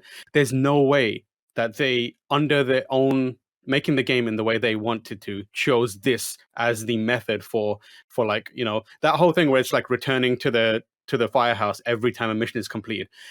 No shot that someone didn't look at that and go, this sucks. Yes. And then like the discussion comes like what kind of mechanism or what discussion happened where even the stuff that they are able to see and acknowledge as bad was left in the game and pushed through. And maybe we'll never know the story to that, but I think there is a story there. Because I'm trying to think of all the design decisions and how odd they all are. And Tam, you mentioned, the decision to put this on Game Pass. And this doesn't even feel like decisions were made to stretch out the game so people would continue to play it on Game Pass, because there's not a lot there. Even like the beginning aspects of it, nothing was really getting its hooks into me to like, all right, like I can see this, I can keep like returning to this. And again, it's 2 completely different games, but I am so surprised a game like Dead Island 2 has continued to occupy my mind space, where I'm want to recommend that more so to friends, because like, hey, we can have a good time with this. We can play this together. You will still get progression. We all got to be on the same platform for sure. But like, with Redfall, it's just like, oh, geez. Ugh. It's a completely sterile world. That part where Lucy, you talk about that intro sequence and there's no one around. It's like then you go do these missions and you're hopping. Even if you don't want to fast travel, you want to hop from one place to the other. The world is completely dead, and it just takes all the air out of anything that you feel like I'm going to be able to create a possibility space where fun can happen. It's like, no, you're gonna stumble across a pocket of dumb as rock, like enemies with guns, slightly less dumb only because they have more capabilities, vampires, and you're gonna shoot them, and that shooting's gonna feel okay, and that's it. Is that good enough for you? It seems like it's good enough for Microsoft, and that's a bad sign, because it's like this was one of their big games. Was it just the pressure of you have to put it out in something from that last E3 in the next 12 months, and so this just gets kicked out the door, or is there some other thing where it's like? I thought the whole idea of Game Pass was we can justify spending time on these games and we can get things right. And no one game is make or break. And so that means we could take our time on any one game and make sure that game is the best it can be, or at least very good. This is nowhere near that. This is, I don't know. This is kind of an unacceptable game from a major first party publisher these days. It's really, really rough. It doesn't even, Bakalar, go ahead. No, I was going to say, I think it's worth saying that as much as we say it's very hard to make a video game, I still think we're not doing thing a justice, right? It's literally a miracle every time. Exactly, right? It's insane. And I think because of that, because of how much we say that sort of casually, we almost water down the significance of what that phrase actually means. Like, compared to any other form of entertainment, right? Like, they make a fucking movie in 4 months now. Like, it's so goddamn easy. It's not software. It's not like something that has to run on anything. They're just gonna print a dumb piece of film or put it on a video file, and it just plays. And it's the same everywhere. It's completely. Movies different. Are also hard. I don't want to I don't want to get beat up by my wife as well. But also, but like, I fundamentally think that we are downplaying. As much as we say games are impossible to make, I still think we're not doing that theory of its service. It's so impossible, and I think because of the impossibility of like that, the nature of what it takes to make a game, I don't think we also calculate the decisions and the compromises of great scale and change that have to get made in order for things to come out and get pushed out the door. And I think those huge compromises that are absolutely cataclysmic sort of just are lost on us, right? Yeah, but I think that's why I'm glad we got Jedi Survivor and this side by side, because they are both games chock full of compromises. A Jedi Survivor it draws the line further down the battlefield of we are going to get to the point where this thing is fucking fun, whether it kills us or not. And sometimes the game's going to break. And that's actually secondary. We just care about it's fun. We're going to draw the line there, and we're going to push up to that point, and then we'll fall back. And it feels like Redfall could not even get to there for whatever reason.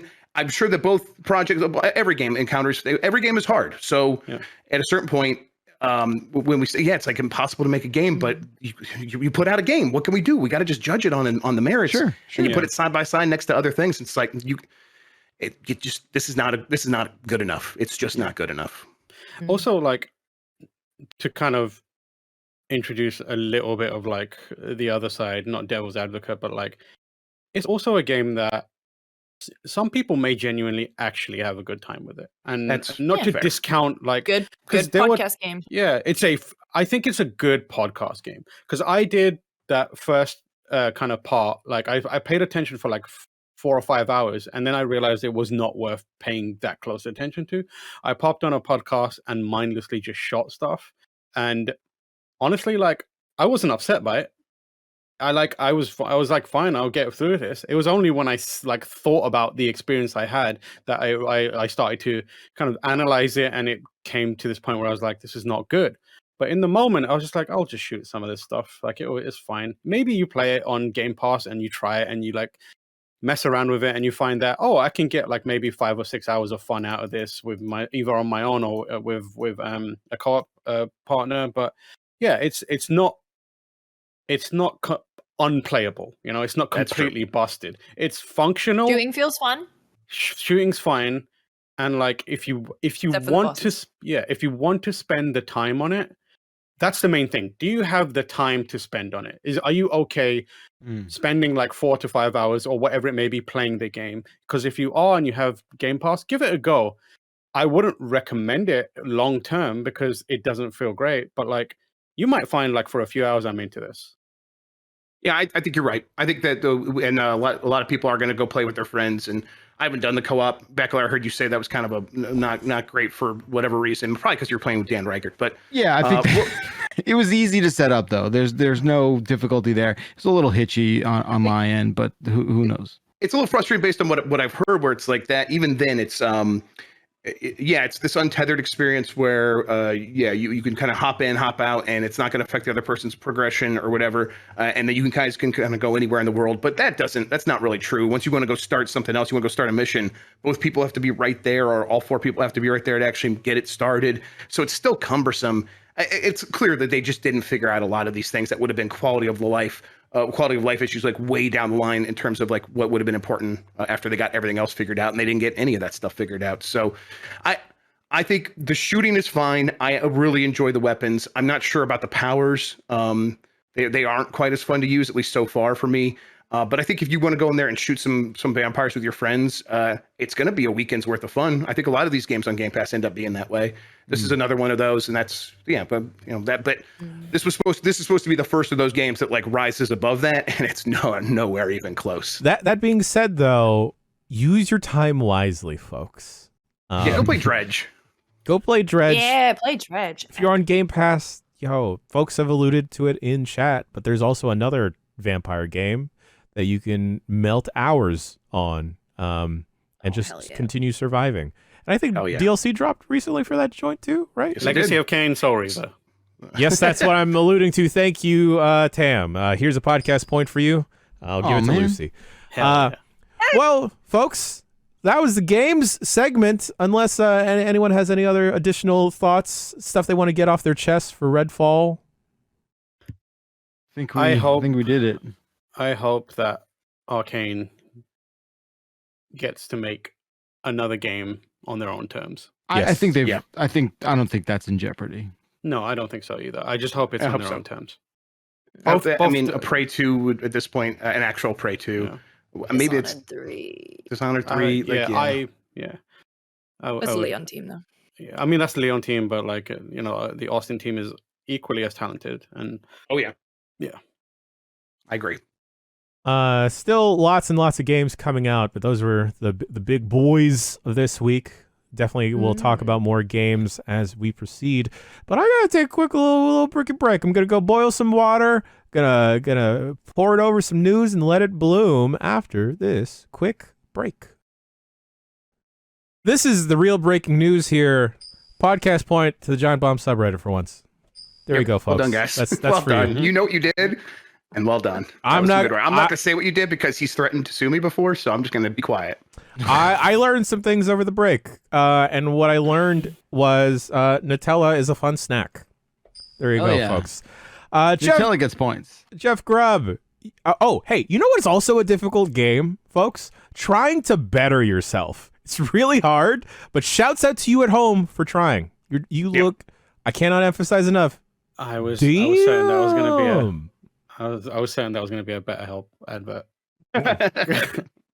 Not this week. Oh. But if you've been thinking about giving therapy a try, listen to Jeff Grubb with the news. Jeff Grubb and the news. Jeff Grubb. Hey, I rushed to put the news together after filming a demo derby, so I think I got everything. But we're going to start here with the thing that happened after the show last week. The CMA blocked Microsoft's acquisition of Activision. We talked the story to death. This was a big moment where the CMA actually said, "Yeah, we're not going to let you do this." Their reasoning, they cited cloud gaming, the nascent cloud gaming market. They're worried about Microsoft having a monopoly there.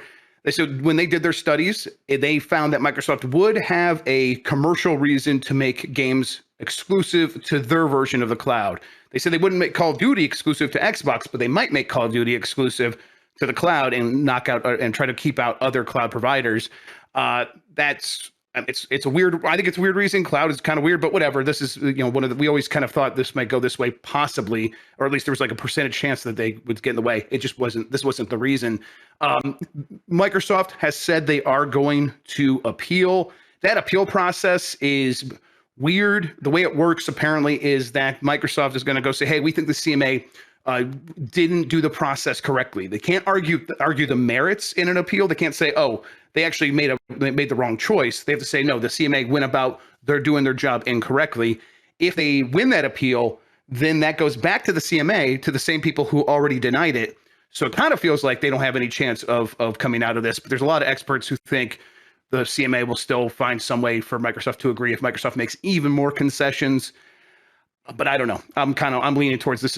It feels like it's not going to go through now. How are you all feeling about this deal that just seems like it's never, ever, ever going to end? I don't think it's ever going to end. Yep. I don't think it's ever gonna end. Oh, sorry. I don't think it's ever gonna end. Oh, okay, there we go. Thanks, Dan. Marge. Marge chiming in. Okay. Podcast point. Give it. Oh yeah. Thanks. No. I was told in the break to do it as Grubbin and Marge. I think. And also my real accent. God. But no, I'm fed up with this fucking thing. Yep. And I don't even work there. Yeah. I think it was interesting to begin with when we were trying to figure out like the implications of it and like unpacking it.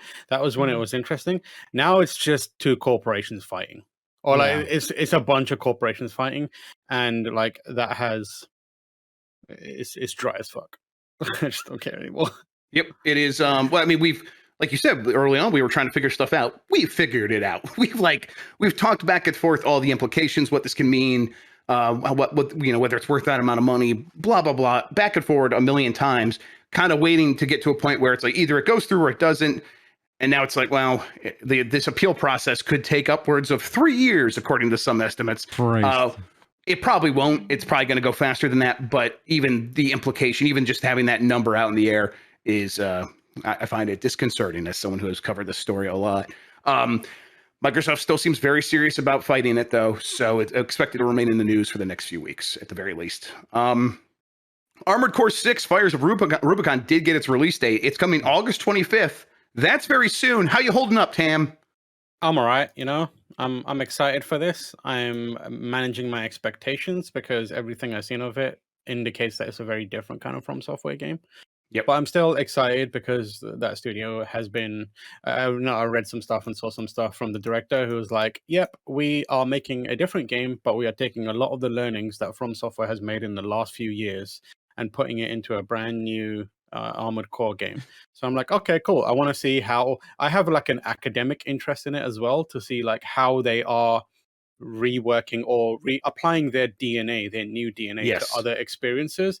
Because if they can get that right, it really opens the door for that studio to kind of broaden its horizons in a lot of ways. So far, pretty much everything that they've done has been exceptional, but also stuck closely to the original Demon's Souls formula, which is where I'd argue like they got a clear understanding and foundation which they could build upon.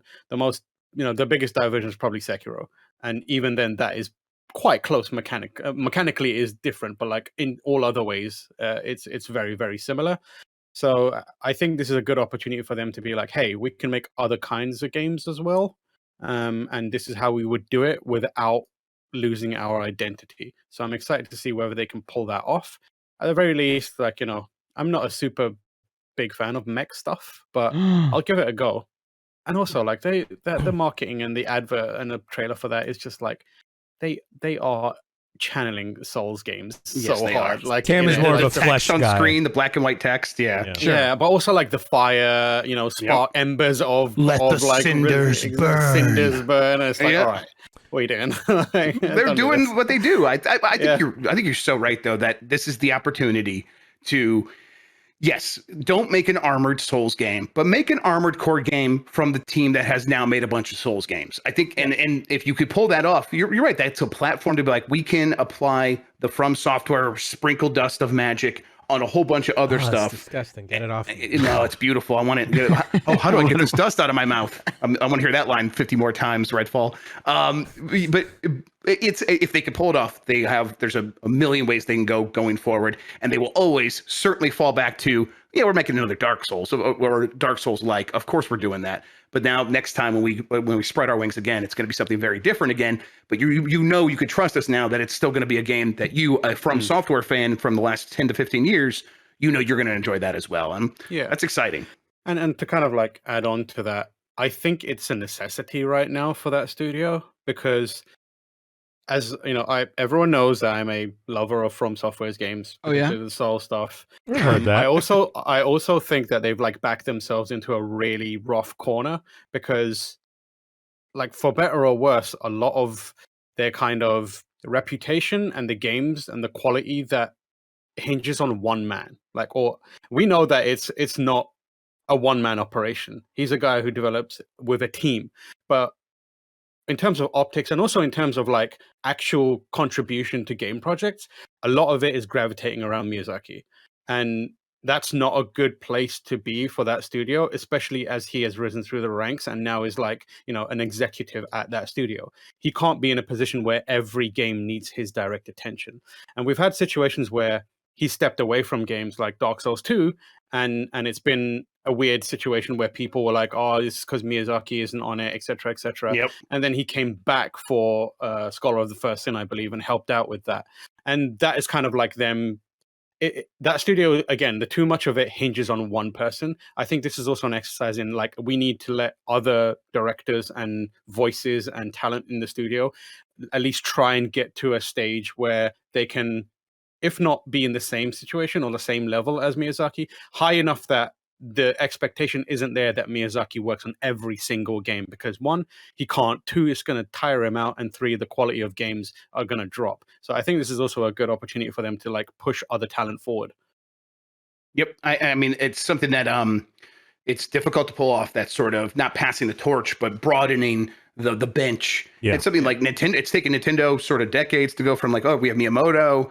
So, well, and now Aonuma runs Zelda, not Miyamoto, and it's like, well, Aonuma's getting pretty old too. Okay, now Fujibayashi is in charge of Breath of the Wild, and they're also not like spring chickens. They worked on a lot of games, but it's like clearly they've built a pipeline to bring talent up and bring them up. Then it helps that they're Nintendo, so like all the best developers in Japan want to go work for them. But now that is going to happen with From Software. All the best developers are going to want to go work at From Software. So building a pipeline to turn that raw talent into people who are mentored by Miyazaki and or at least running the same sort of processes that he runs to get his results. That's something they got to start now to ensure their future. So and they have done a bit of that. Like there's a bunch of games that are kind of like co-directed with Miyazaki and someone else, like Sekiro is one of them. I think Dark Souls 3 also is another one of them. So they have started to make the kind of attempts at doing that, and I think this is an opportunity for them to like really lean into it, which is going to be good for them in the long term, I think, if they can put out good games. I'm very much looking forward to Armored Core 6. I never got super into any Armored Core game before, but I'm looking forward to this one. Let me tell you how disappointed I am real quick though, Grubb. This whole time I thought Armored Core was like cars. I thought they were just like robots moving around, but no, you're telling me there's dudes inside these guys? Wow. Yep. Mm-hmm. Bummer. I'm so sorry, bubble. Yeah. I'm so sorry. They're like exoskeletons. They are the core that is armored. That's right. Well, see, that's why I thought the core was like jelly or something. Jelly-filled robots. Man, Dunkin' Donuts has everything. All right. Legend of Zelda Tears of the Kingdom has leaked online. It's everywhere. It's just everywhere now. If you want to avoid spoilers, good luck. It's going to get rough out there over the next 10, 12 days, whatever it is. Oh my God. Yep. What? Oh my God, what? Someone in chat, Kara Tetron put armored cussy, and I just read me. Yep. That hits a little too close to home, I think. What? Well, don't worry about it, Sorry, Jimmy. carry on. No, please. That was necessessary. It leaked everywhere. Nintendo's going to go apeshit, destroy everything. It leaked. The Nintendo ninjas with their mops are out there cleaning up that mess. It will do you change guys have nothing. any do you guys have any desires to desperately avoid spoilers? I'm past that phase of my life, but I don't know, how are you all feeling about it? Yeah, I think I'm past that phase. Also with a game like Zelda, where it's like I don't Yeah. know how impactful spoilers, quote unquote, can be for a game like this that is like a billion hours. That's a good point. There's so much to it. It's like you spoil one thing, it's like actually that just gives me a million ideas for other things. Maybe that's in the game. So I'm right there with you. I do get more affected by mechanics spoilers, but this game, you're right, this game's so dense that it's probably not going to be too much of an issue. There will be, for people who care about the lore, though, that's probably going to be starting getting spoiled here real soon. All right, Star Wars Jedi Survivor is already a hit. The game hit 67,855 concurrent players on Steam, despite the rough word of mouth regarding the PC port. That is up from 46,550 for Fallen Order, so it's jumping over that. It was also the second biggest box launch of the year in the UK, ahead of Resident Evil 4, which is going to be the best-selling Resident Evil game. So it's that's really good. That's a really good start for that game. Mm-hmm. All right. Are you guys surprised that the PC port didn't hurt, the quality of that didn't hurt it? Because it's a lot of people talking about how bad that is, but it's still doing pretty well on Steam. There's a lot of people that love at the end of the IPs, like Harry Potter, that were like, "Hey, I like movies. What else can I play? Star Wars, sick. I got this PS5, might as well use it." People are not as online as us. I think both those are genuinely. I think both of those things are exactly what's happening. It's they're not actually listening to that word of mouth because they're not networked together with their cluster of other gamers like we are. And then strong IPs are just doing really well right now after Hogwarts Legacy. This is the second fastest selling game in the UK so far. And those are the numbers we have. It's yep, this is part of that trend. IP's nuts. It's IP's nuts. All right. Freely. Oh, God. It's a good show we do here. Titanfall's director Steve Fukuda is working on something new. This is something that I've talked about when that Titanfall Legends rumor got out there. It's Respawn has turned into this Star Wars team. They're working on Survivor. They're going to definitely do another Jedi as long as Survivor does okay, which it is doing okay. So they're going to do another one of those. They're working on that tactics game. They're doing a Star Wars shooter. And then they have Apex Legends. It's okay, couched in all that is, there's this small Skunkworks team inside Respawn led by Fukuda, who directed Titanfall, and he's been working on a small little project for a really long time. They've now confirmed that publicly. And so it's maybe they're actually going to do something else that's not Star Wars. And they said it's not Star Wars, it's not Apex Legends, it's not Titanfall, it's something completely new. You guys find any reassurance that that Respawn is kind of still doing at least one thing new despite turning into this Star Wars studio? Yeah. No?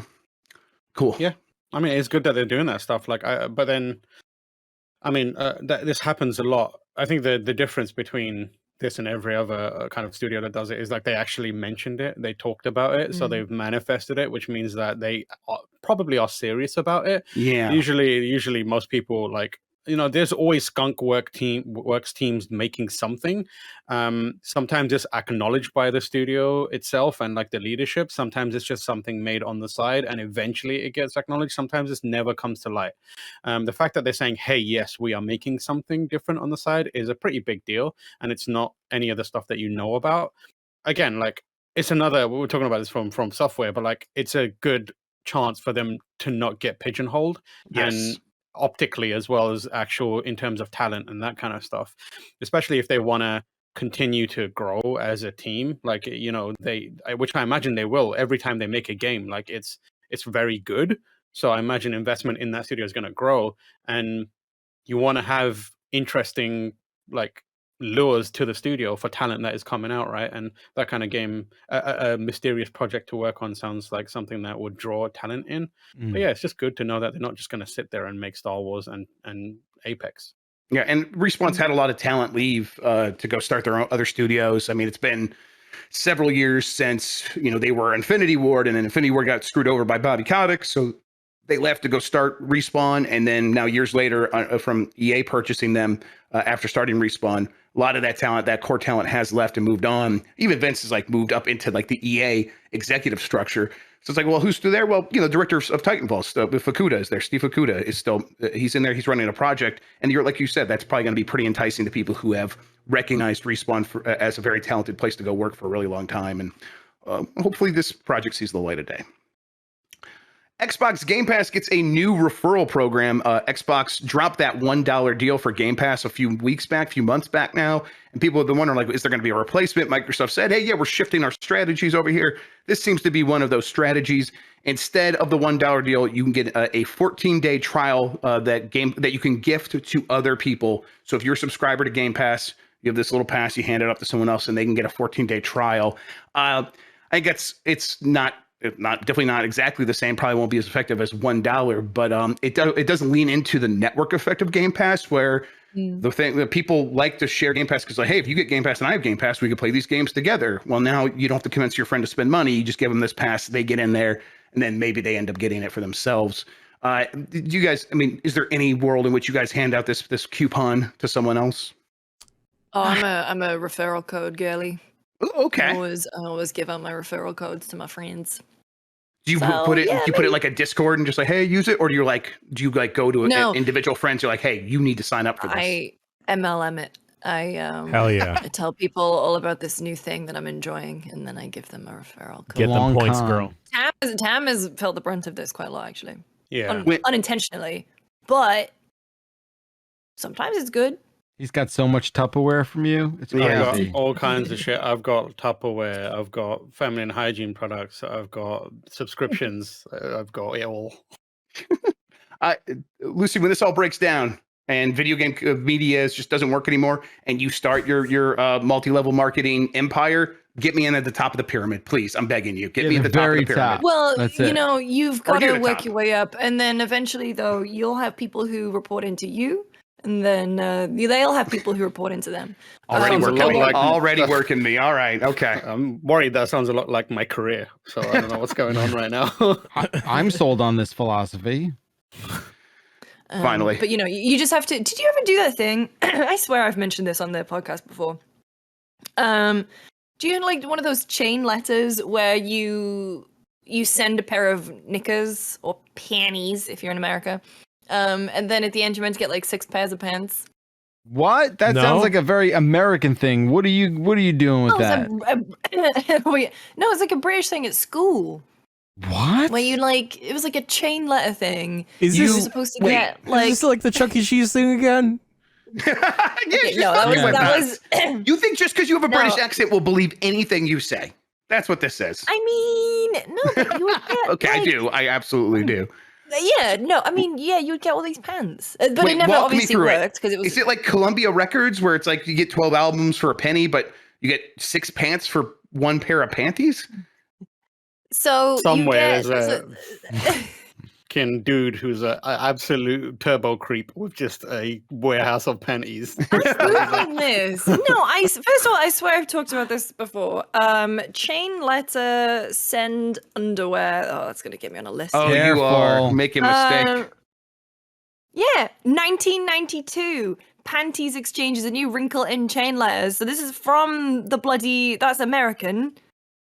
And then, here we go. Yeah, send 1 new pair of pretty underwear of your choice to the first person below and send a copy of this letter to several friends. And then you get like a bunch back. And the first person on that email chain, Joe Biden. We got him, Joe. Yeah, here we go. Your 7 friends will each send the letter to 7 people with your name and dimensions, topping the bill. Within dimensions! A few weeks, your doormat should be a pile of envelopes filled with underwear. This is awful. What the fuck is this? It was a thing. You are talking about it like it's so normal, and it's just not. No. Wait, do you know anyone who received pants? I don't want to be here anymore. Yeah, I don't want to be here anymore. I don't want to be around anymore. No, but I remember we talked about it. We were doing it. I didn't do it though, but I know they did. Yes, it at school. you said we were doing it. I didn't do it. Yeah, okay. Like the letter definitely went round, but I don't think anyone did. I mean, I'm reading an independent article from 1993 here, and I wasn't doing this in 1993. I could barely walk, but like this was definitely in school. Okay. All right. I'm gonna ask. I think we just move on. I'm in a group chat of women. I'm gonna ask them, and we'll report back. You report back. Okay. We got I'm in the a group last. chat of men, and I'm going to ask them if they got any panties. Yeah, I think we should all drop it. I think for the sake of the show, like Bakalar, we're too far in. We've said the word panties far too many times to abandon it now. We're committed. pot committed. Yes, We're you're right. We're panty committed. Grandma, weird question, but Thanks for prefacing it that way. Data suggests $70 games could be slow in unit sales. Sony's software unit sales were down, but the money they're making from software sales is up. Some folks looked at the numbers and basically it's like, hey, looks like maybe increasing the game prices caused the sale of games to slow a little bit. It also is probably a tough comparison because last year had stuff, like Elden Ring, things like that. But it's not rocket science. You increase the price of something, people buy fewer of those things. It's that simple, right? Unrelated. It hurts my mouth to say panties, but I hate the word panties. Yeah, it's really, you got to practice. You got to practice. Panties? Panties hurts your mouth? No, saying the word panties with like the hard T, but panties, like pennies. It's all Gucci. I just need to get that off. You got to get up. You got to look in the mirror first thing every morning and just go panties, panties, panties, panties. Yeah, practice, baby. See, I'm getting stuck on it. I'm getting stuck. I don't want to hurt you. I don't want to hurt you. What is the funniest word for underwear? Is it underpants? No, like aren't there like bloomers? People like use bloom? Okay, bloomer. I think those are too much. I think you want to like walk the line of like, oh, he's about to say underwear, and then you say underpants, and I think it's got a funny sound to it. Drawers is pretty funny. Yeah, who the fuck says that though? Yeah, like my grandpa during the Depression. Yeah, he's like, I need more drawers. Yeah, I don't know. I have no more news. I've wrapped up the news that I have. Jan, please take the show back over. Get us out of the panty zone once and for all. This is not going the way I thought it would. And in the group chat, I'm getting a lot of what the fucks. Yeah, I think you kind of made this up, Lucy, in your head or in a dream or a fantasy. I've been on the internet a lot, and I feel like we have reached. I googled it and I found it. So I believe we have reached a very cancelable moment. So I'm gonna distance myself from this podcast and you guys. Goodbye. Smart. Smart move. Bye, Tam. Okay. All right. Smart move, I Tam. understand. Goodbye, Tam. It's very brave of Tam what he just did. Yeah. Everyone should It's a lot of courage. Well, I'm going to ask everyone here that's still here. I'm also going to ask Tam to do this, but put a podcast in an envelope and send it to the first 7 people listed underneath your share button whenever you hit that. And we'll just share the podcast. And we'll also share a quick brickety starting. Podcasts have skid marks. These are the emails for the show. Here are some emails for the show. Bombcast@giantbomb.com is the email address to send your emails to. Please only send emails. Do not send any underoos, anything with a skid mark, or anything like skid that. mark. Clean the new underwear. Either way, I don't want to receive underwear from anyone, unless it's a Christmas gift, perhaps. Even then, let's keep it as socks. Sealed. I only want to get the novelty Burger King boxers that say "Home of the Whopper." That's the only underwear I will accept. Did you have goofy ass boxers like I did? I have aunts and uncles, so yes. Like, what else are they going to get me during Christmas? It's like they get you either pajama pants that have cartoon characters on them, or they get you like funny looking boxers. So what was the funniest boxers? Do you know? I know exactly. I don't know. They weren't like super fun. They were mostly just like kind of embarrassing because that was back when I was embarrassed that I had like so much video game clothing. So it'd be like, here's an Xbox controller where your wiener goes. That's just unfortunate. I mean, it's no less embarrassing than the Loghorn Foghorn boxers that I had in middle school. I mean, look, I knew it'd be cool. It's not my fault. It's just who I was. It's not your fault. Cool it's dude. Not your fault. Nothing but the coolest dude here on the website. Welcome to Giant Bomb. Where have you been? First email comes from John from. Because he's a cop. I get it. My bad. That's definitely not why they were boxers. Okay. I think I put it together. This comes from John from Atlanta. Hey, bombers! Full disclosure, I also sent this question to Kinda Funny, but I think it's a fun question, and I'd love to hear your thoughts too. Why are you double dipping? Wasn't it enough when people would double dip for the Beastcast and the Bombcast? I And hope we lost lost Tam. Tam We to lost Tam Kinda to Kind of Funny. Yeah. I hope Tam has to answer this question on Kind of Funny. But anyway, what is your favorite video game intro song? It could be a song that just blew you away, hyped you up, made you emotional about the previous entry in the series, or just stuck with you in a way that transcends gaming. I'm going to stop reading the rest of the email because Lucy James patiently has her hand up. Lucy. The opening to 007 Nightfire. Holy shit! A better Bond song than actually some Bond songs. Damn. Yeah, that's not based on a movie. That was like a video game Bond, right? Exclusively. Yeah, video game Bond. Did they get like a real band to sing it or something? Love me quietly. Yeah, they even animated the whole intro. Was it Korn or Limp Bizkit? No, it's a woman saying, "Love me with intensity." Yeah, it's fucking awesome. I'm looking it up. I gotta see who this Go, is. go, go. My Theme song, answer Esthero. ooh, I don't know them. Yeah. is the song that Yuna sings in the beginning of Final Fantasy X-2.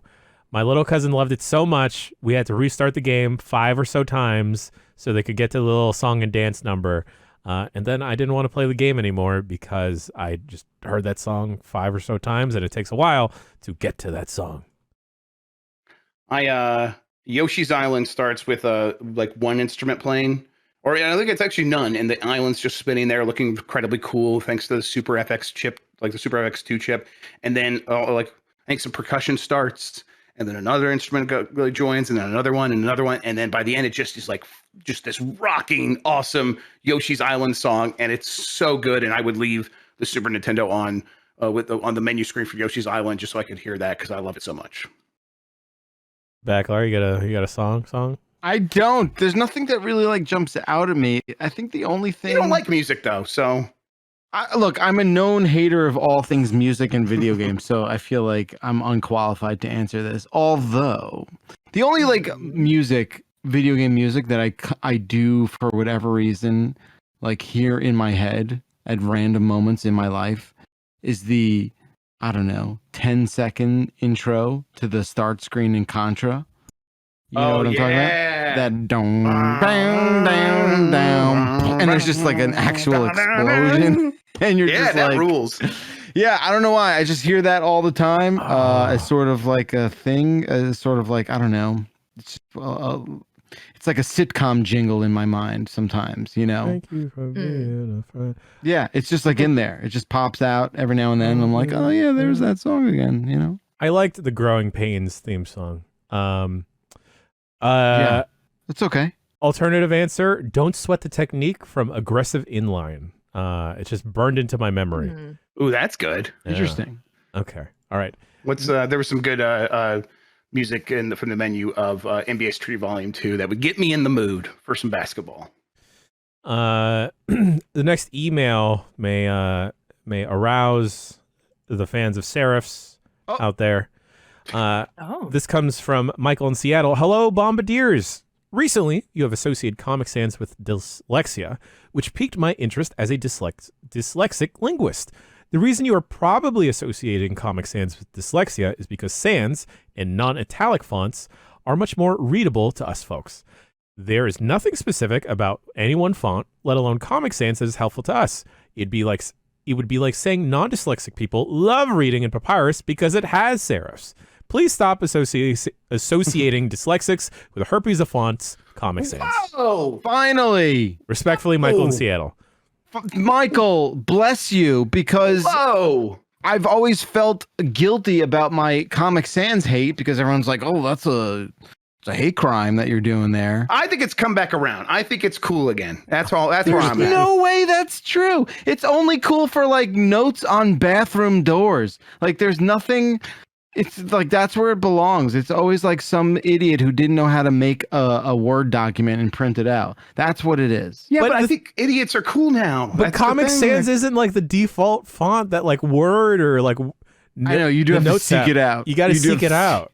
It is inexplicable. Well, that's the thing, because nobody. Okay, here's the thing: the ironic use case that you do like for it, like if you were to make a billboard in like Middle America, I would use Comic Sans just as a gag.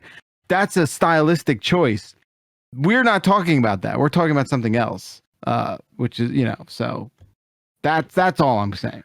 Speaking of like things like being cool again, do you guys think is 420 and 69 over because of Elon Musk? No.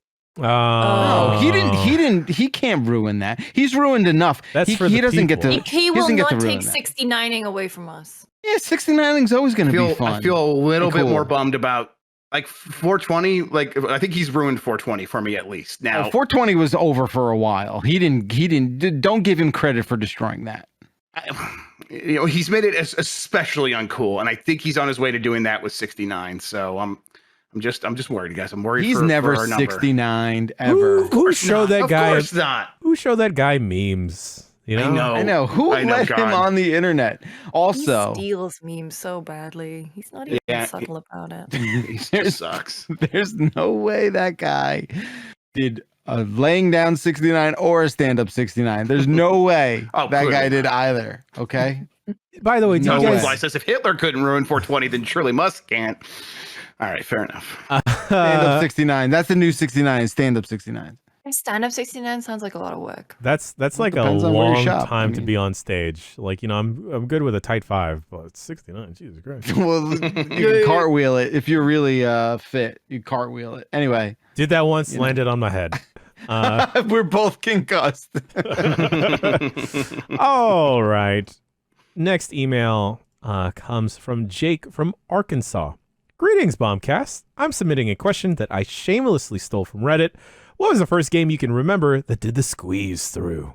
Oh, here we go. The thing where the protagonist squeezes through a narrow passage for a few seconds while a game quietly hides a loading screen. Someone in the Reddit thread said Pac-Man, and I thought that was funny. Thanks. Okay. Jake from Arkansas. That is funny. Gears? Yeah, I was going to say Gears. Gears is a good one. There is a giant bomb. Someone dropped the link earlier. Squeeze. Is it a concept page for this? There it is. Narrow passage. Marino's got it right there. Thanks, Marino. View all 29 results. Scroll to the bottom. All right, here I go. Uncharted 2, Splinter Cell. Oh, Splinter Cell 1 in 2002 has narrow things you go through to load stuff. Wow. I was going to say an older God of War, so that's God of War 3. Yeah, 3's on there. Yeah, God of War definitely had him. Tomb Raider 2013 definitely has them, but Uncharted 2 in 2009 is the oldest one other than the Tom Clancy games or the Splinter Cell games. Excuse me. I would say though that the Jedi Survivor ones are really cool. I like the ones where he does the little hop over. Yeah, but they're like tough to find. I'm upset with how like hidden they are. Because they're like a means of progress, right? They're a means of progression, and I feel like I've missed. You could just look at the map, and it shows you if it's a yellow thing. I'm a bad gamer, okay? I don't, I don't want to say it. I do start having to look at the map and like look for those things on there. That I'm glad they're on there, but they are a little bit obfuscated. But when you do go through them, it's like, oh, here we go. He's gonna like slowly go through this 1 foot. Like, no, he just like turns sideways and just bursts through it. I'm like, oh, that's cool. Actually, I've never seen that before. I wonder if it's slower when they were like on like PC. If you're running on like a hard drive or something, I wonder if they like slow it down there. But because we're on the PS5 and we have the power of the SSD, maybe he just hops through it. I don't know. Someone needs to like replace that hidden loading with like something more on the nose and self-aware. Do you know what I mean? Like, I feel like we're all adults I feel like now. that's what the Mega Man door was, right? To the boss door, right? You're just like caught in the air for a little bit. That's my favorite fucking thing. Yeah. Like slides. Slides. Just go down just a like slide. pictures. And it's a swirly slide. It's like a spiral slide, and like depending on how long it takes to load, there's just more and more spirals. So, I think what contemporary God of War does with like the tree world, like I think that's kind of bad now that we did that. That's been in like other games too. Yeah. You're just in purgatory for like 11 until seconds. the game loads. Yeah. Give me a Sudoku. Give me a Sudoku to solve or something. Oh, I don't dude, know. I love a Sudoku. Do you like Sudokus? I love them. I love them. Oh, I don't know how to play. Okay. All right, UPF. We're going Sudoku teaching on town. UPF. Yeah. All right. I was going to learn how to play chess. You should play good Sudoku. By Zach Gage? Zach Gage and Jack Schlesinger. Yeah, it's great. It's fun. And Stuff it's a is great really way fun. of learning Sudoku. Okay. Yeah. It's a grid, right? There's tiles. Oh, So shit. It is tiles. Yeah. I was those just though. I was thinking about There's getting. gacha mechanics. Oh no! Don't tell Yeah. me this. Don't tell me. 81 this. tiles. No, not 81. What is it? It's a 10 by 10 grid? 9 by 9 by 9. Yeah, 81. You were right. 81. Yeah, sorry. I was thinking about getting really, really into chess, but we'll see. Next email. We got a baby's handful more. Comes from sent from my iPhone. Can you please let Grub know that there's a Pokemon named Grubbin? Thank you. Also, this is Ransom What from the Pittsburgh. fuck? Pittsburgh. Sent from my iPhone. Grubbin's cool. You'd like Grubbin. What does Grubbin look like? Let me take a look at this Yeah, little that's asshole. It's like a little Oh, that's bug. also a sandwich place here in San Francisco. Oh. Grubbin. Oh, he's a little bug guy. He's a little cute. I think that might be a meep. There you go. I'm going to ask Addie if that's a meep because it doesn't have eyebrows. Kind of has a really small nose. So I think it's going to qualify. I bet This it's looks like a Metroid enemy. Yeah. Oh yeah. It looks yeah, like it would suck kinda your does. brains out. Oh. Next email comes from Adam from Palm Bay. What's up, Jeff and company? Do you think Nintendo would make more bank if they released games on PC and Switch? Or would it just hurt them? It's working for Sony, so what's stopping Nintendo? Let me tell you, Nintendo is. Love the show. Been here for 4 years, and have a good day. Adam from Palm Bay. They are not doing it because they are very protective of their brand. Also, they're very Japanese, which means they have a distrust of the internet as businessmen in Japan. But also, I just think Sony's doing it because Sony puts out a game that costs $200 million and sells 15 million copies. And that's kind of okay, but it's not great. Nintendo puts out a game that costs $20 million and it sells 30 million copies, 40 million copies. It's just that they're operating on different profit loss charts in a whole other stratosphere. So Nintendo kind of doesn't feel the pressure the same way Sony does. And really Sony is looking at every single piece of their PlayStation business to figure out how can we make more money, because this is the one side that's profitable and everything else we do is losing money. So we need PlayStation to make up for all these other businesses like cameras and TVs and cell phones.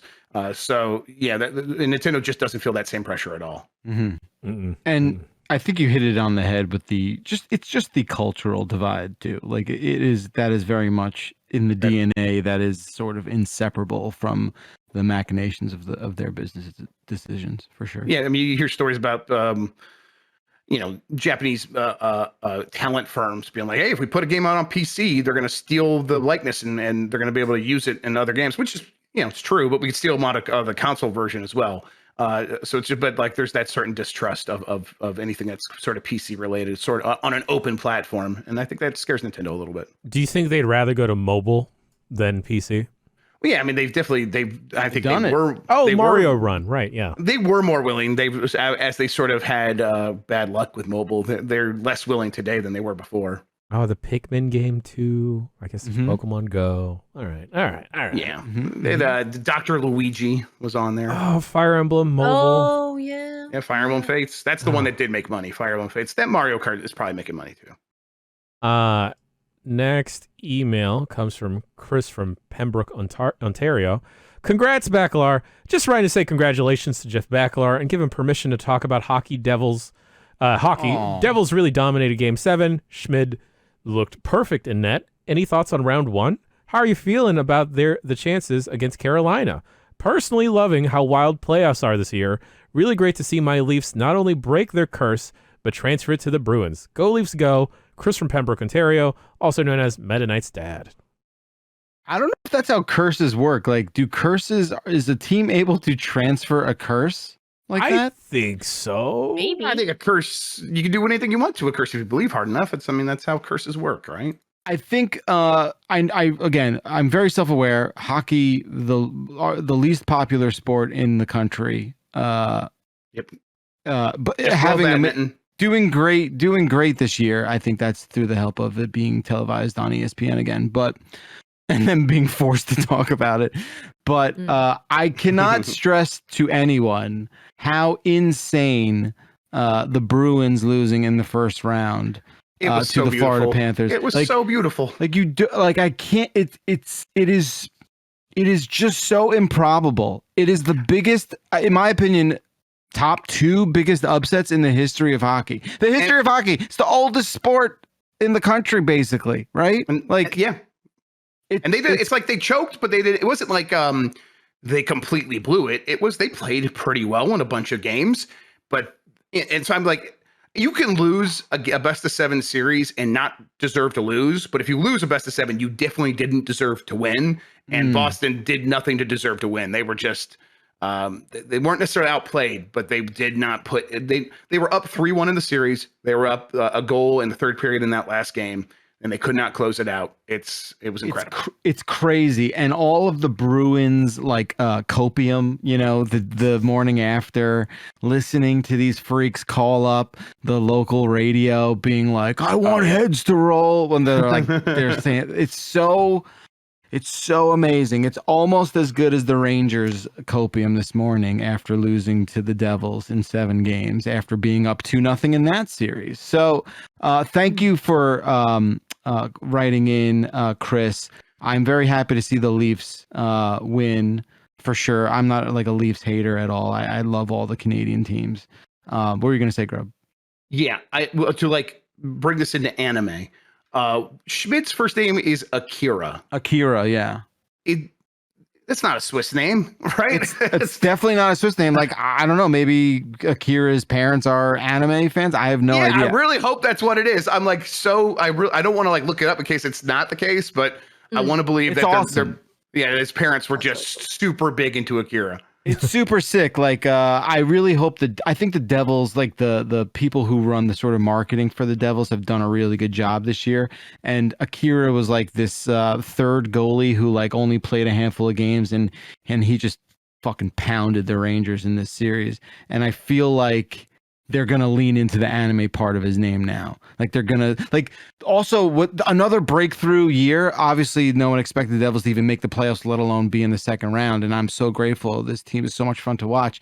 But not only is that a fantastic success for this season already, it's a big W. But the Devils also embraced Satan this year, like in a very big way. Cool. We're like they had not really leaned into like the Devils being named after like a satanic figure, but like that's on their marketing. Like it was all like raise hell, like everything is embracing pentagrams and like really, I love it. I think that's why they're gonna win this year. I think because that's why. It's Satan's army going up against the rest of the NHL, and that's pretty fucking cool. It's pretty fucking metal, I gotta say. Good for the devil. Good look, nothing but great things for Satan, Lucifer. Love all those cats. But yeah, I'm very excited. Round 2, I don't know. I thought the first round was going to be a coin toss. I think round 2 is also a coin toss. I'm curious what you think, Grubb. To have an outsider's perspective on this round. I'm a little biased, I think now that they got past the first round, I think the Devils are going to roll. At least to the conference finals. Oh, you son of a bitch. Why are you putting that energy on me, man? Too much pressure. I mean, look, after getting past the Rangers, my heart has a much smoother pace to it. Wait, so like Pro Zone, I got to look this up if this is real. Akira's brother is named Krillin. Is that true? You joking? That can't be real. If that's real, I'm going to fucking lose my mind. All right, I'm looking it up right now. Are his parents are weebs? The New Jersey Devils. His name is really Krillin. Oh my god. Oh my god. It's like just like you do the math. Like he's like in his 20s, right? He's 22. Like, yeah. Right. That was like peak. Like when anime was like breaking out everywhere. That is incredible. That's sick. How sick is that? That's great. Okay, well, listen, I was kind of already rooting for the Devils on your behalf. Now, fuck you, Bakalar. I gotta vote. I'm rooting for Akira over here. Our anime goalie boy. Let's go. Anime goalie boy. His helmet doesn't have any anime on it, I don't think.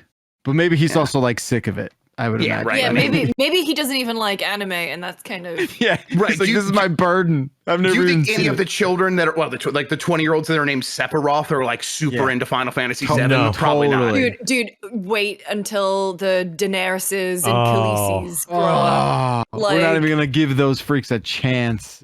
They're just Arya Khaleesi's is not like even a name. nice. Yeah. Let's think like a name like Arya. I totally get because that sounds like it could be a normal name, but then you're hitting them with a Khaleesi. Yeah. Fuck me. Sorry. Like, you're giving the child no chance. Virtual Jam. My name is Akira. Please call me Bill. Yeah, Bill Schmidt. I go by Bill. Yeah. But the thing is as well, like, you want to give kids a name where you can get a good nickname out of it. Like, what nickname are you getting out of Akira? Here you go, Key. Propaganda Panda. I've met a baby named Ashoka. Oh, I could see that. Yeah. Totally. Yeah. I mean, Okay, so what are the nicknames for Akira? It's you can go. I think you go Key. That's fine. Akira. Yeah, Aki. Yeah. Oh, Aki. Yeah. Okay. You just be like, hey. Like, hey, it's always a good one. Hey. Hey, Kira Knightley. And then what about Krillin though? Lynn. Krilly. You're gonna say I was 50, Lynn. The Alan funny Partridge thing joke for like 4 people. So the thing in hockey is, the opposing team will serenade the opposing goalie, right? So the Devils played the Rangers goalie, was Igor Shesterkin, who they would chant Igor, to sort of razz him. There was no chantable thing for Akira. Like they were sort of stun locked. They were sort of like, how do we make fun of this guy? One syllable last name's hard too. You can't go Schmidt. Exactly. You need 2 syllables, and I found that to be pretty hilarious. If you yell Canada. No. It doesn't work. It doesn't work at all. Last email of the show comes from Joe in Michigan. With the success of Mouthful Mode, Ultra Hand, and Luigi Dick, Nintendo has tasked you with creating the next body-based power. What character body are you picking, and what does it do? DK. These nuts. Joe in Michigan. These nuts. Come on. I mean, did you guys all see that? Like, I have to believe it was a shitpost from the other day where it was like, men don't have to do anything because like the women will just create a vacuum and suck them up inside. No, I did see that. Yes. No, what was that? It felt like an official Twitter account too, right? That's weird. And it was like, Mouthful Mode, but for down there. I like the idea that women have like a hatch that they open and like creates like, all right, now there's a the end of Lost season 1. Yeah. Now we create a negative pressure. It's just like a PC case. If you just put it in front, it'll just get sucked in there. It's like a vacuum. It's like a vagina vacuum. Yes. Man, men are so fucking stupid, huh? Stupid. I think they should do Wario's like back hair. Like something with Wario's back hair that he is able to like manifest a la Bayonetta or something. Oh, yeah, but like, right. and then you could, like plait it and use it to climb places or something. Yeah.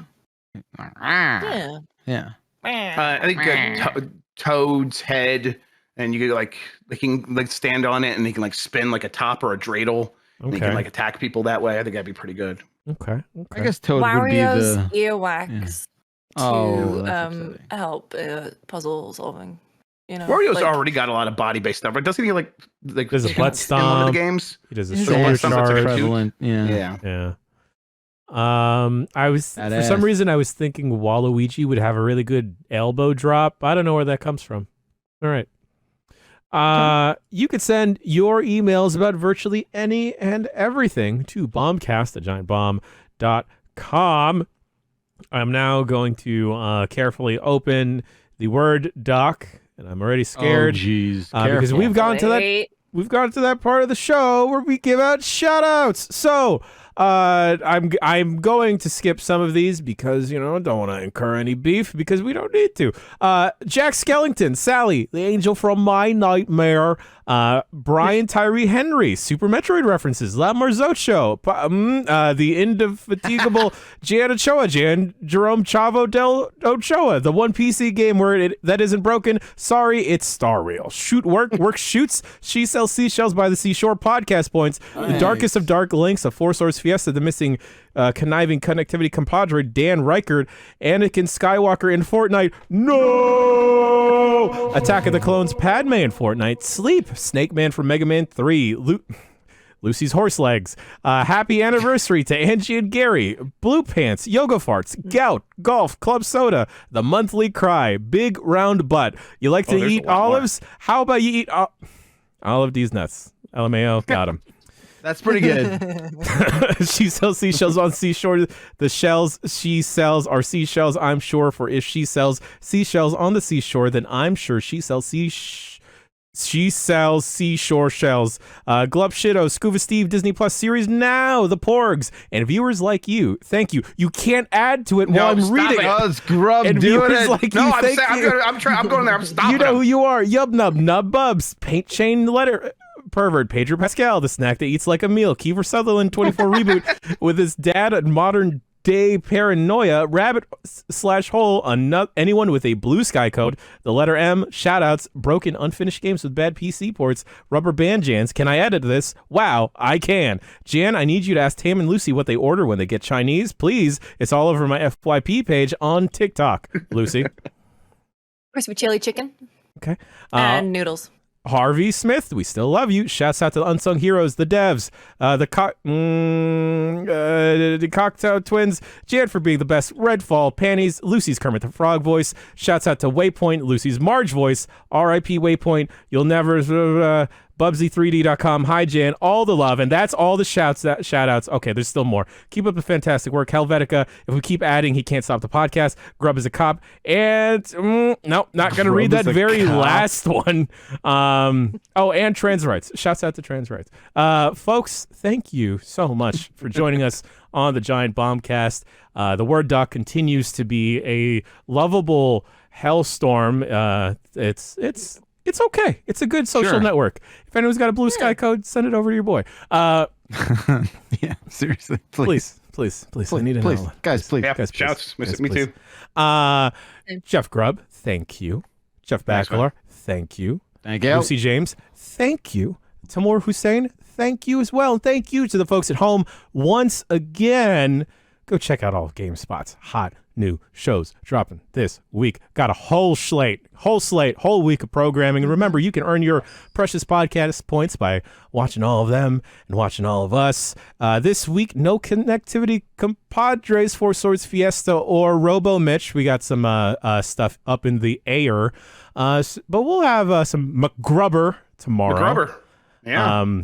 Mike Minotti and I will be lending our expert assassinating advice to one Jeff Grubb. There will also be a Byeeee Club. Yeah, that's right. All right. Yeah, it's May the 4th, so we actually are gonna play some Masters of Terraskazi this time. So look out, everybody. There we go. Also, we got a special dump truck with a special guest this week. Correct? That's all good in the pipes. All right, cool. And Unprofessional Fridays. Maybe we'll play Redfall. We don't have to. Monday, that's aging poorly. we don't have to. We could change it. We could just play Fortnite because they got Anakin. There's Sudoku. I could learn how to play chess. Sudoku, man. Drop some M's for all rules. the moms out there. Shouts out to moms. Also, Mother's Day in a couple weeks, so remember that for your significant others if they're a mommy or your own mommy. And we'll be back next week for another episode of the Giant Bombcast.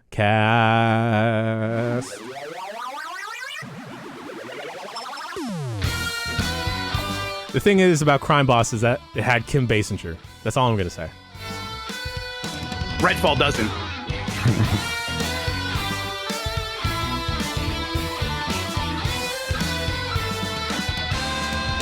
The Giant Bombcast is brought to you by you.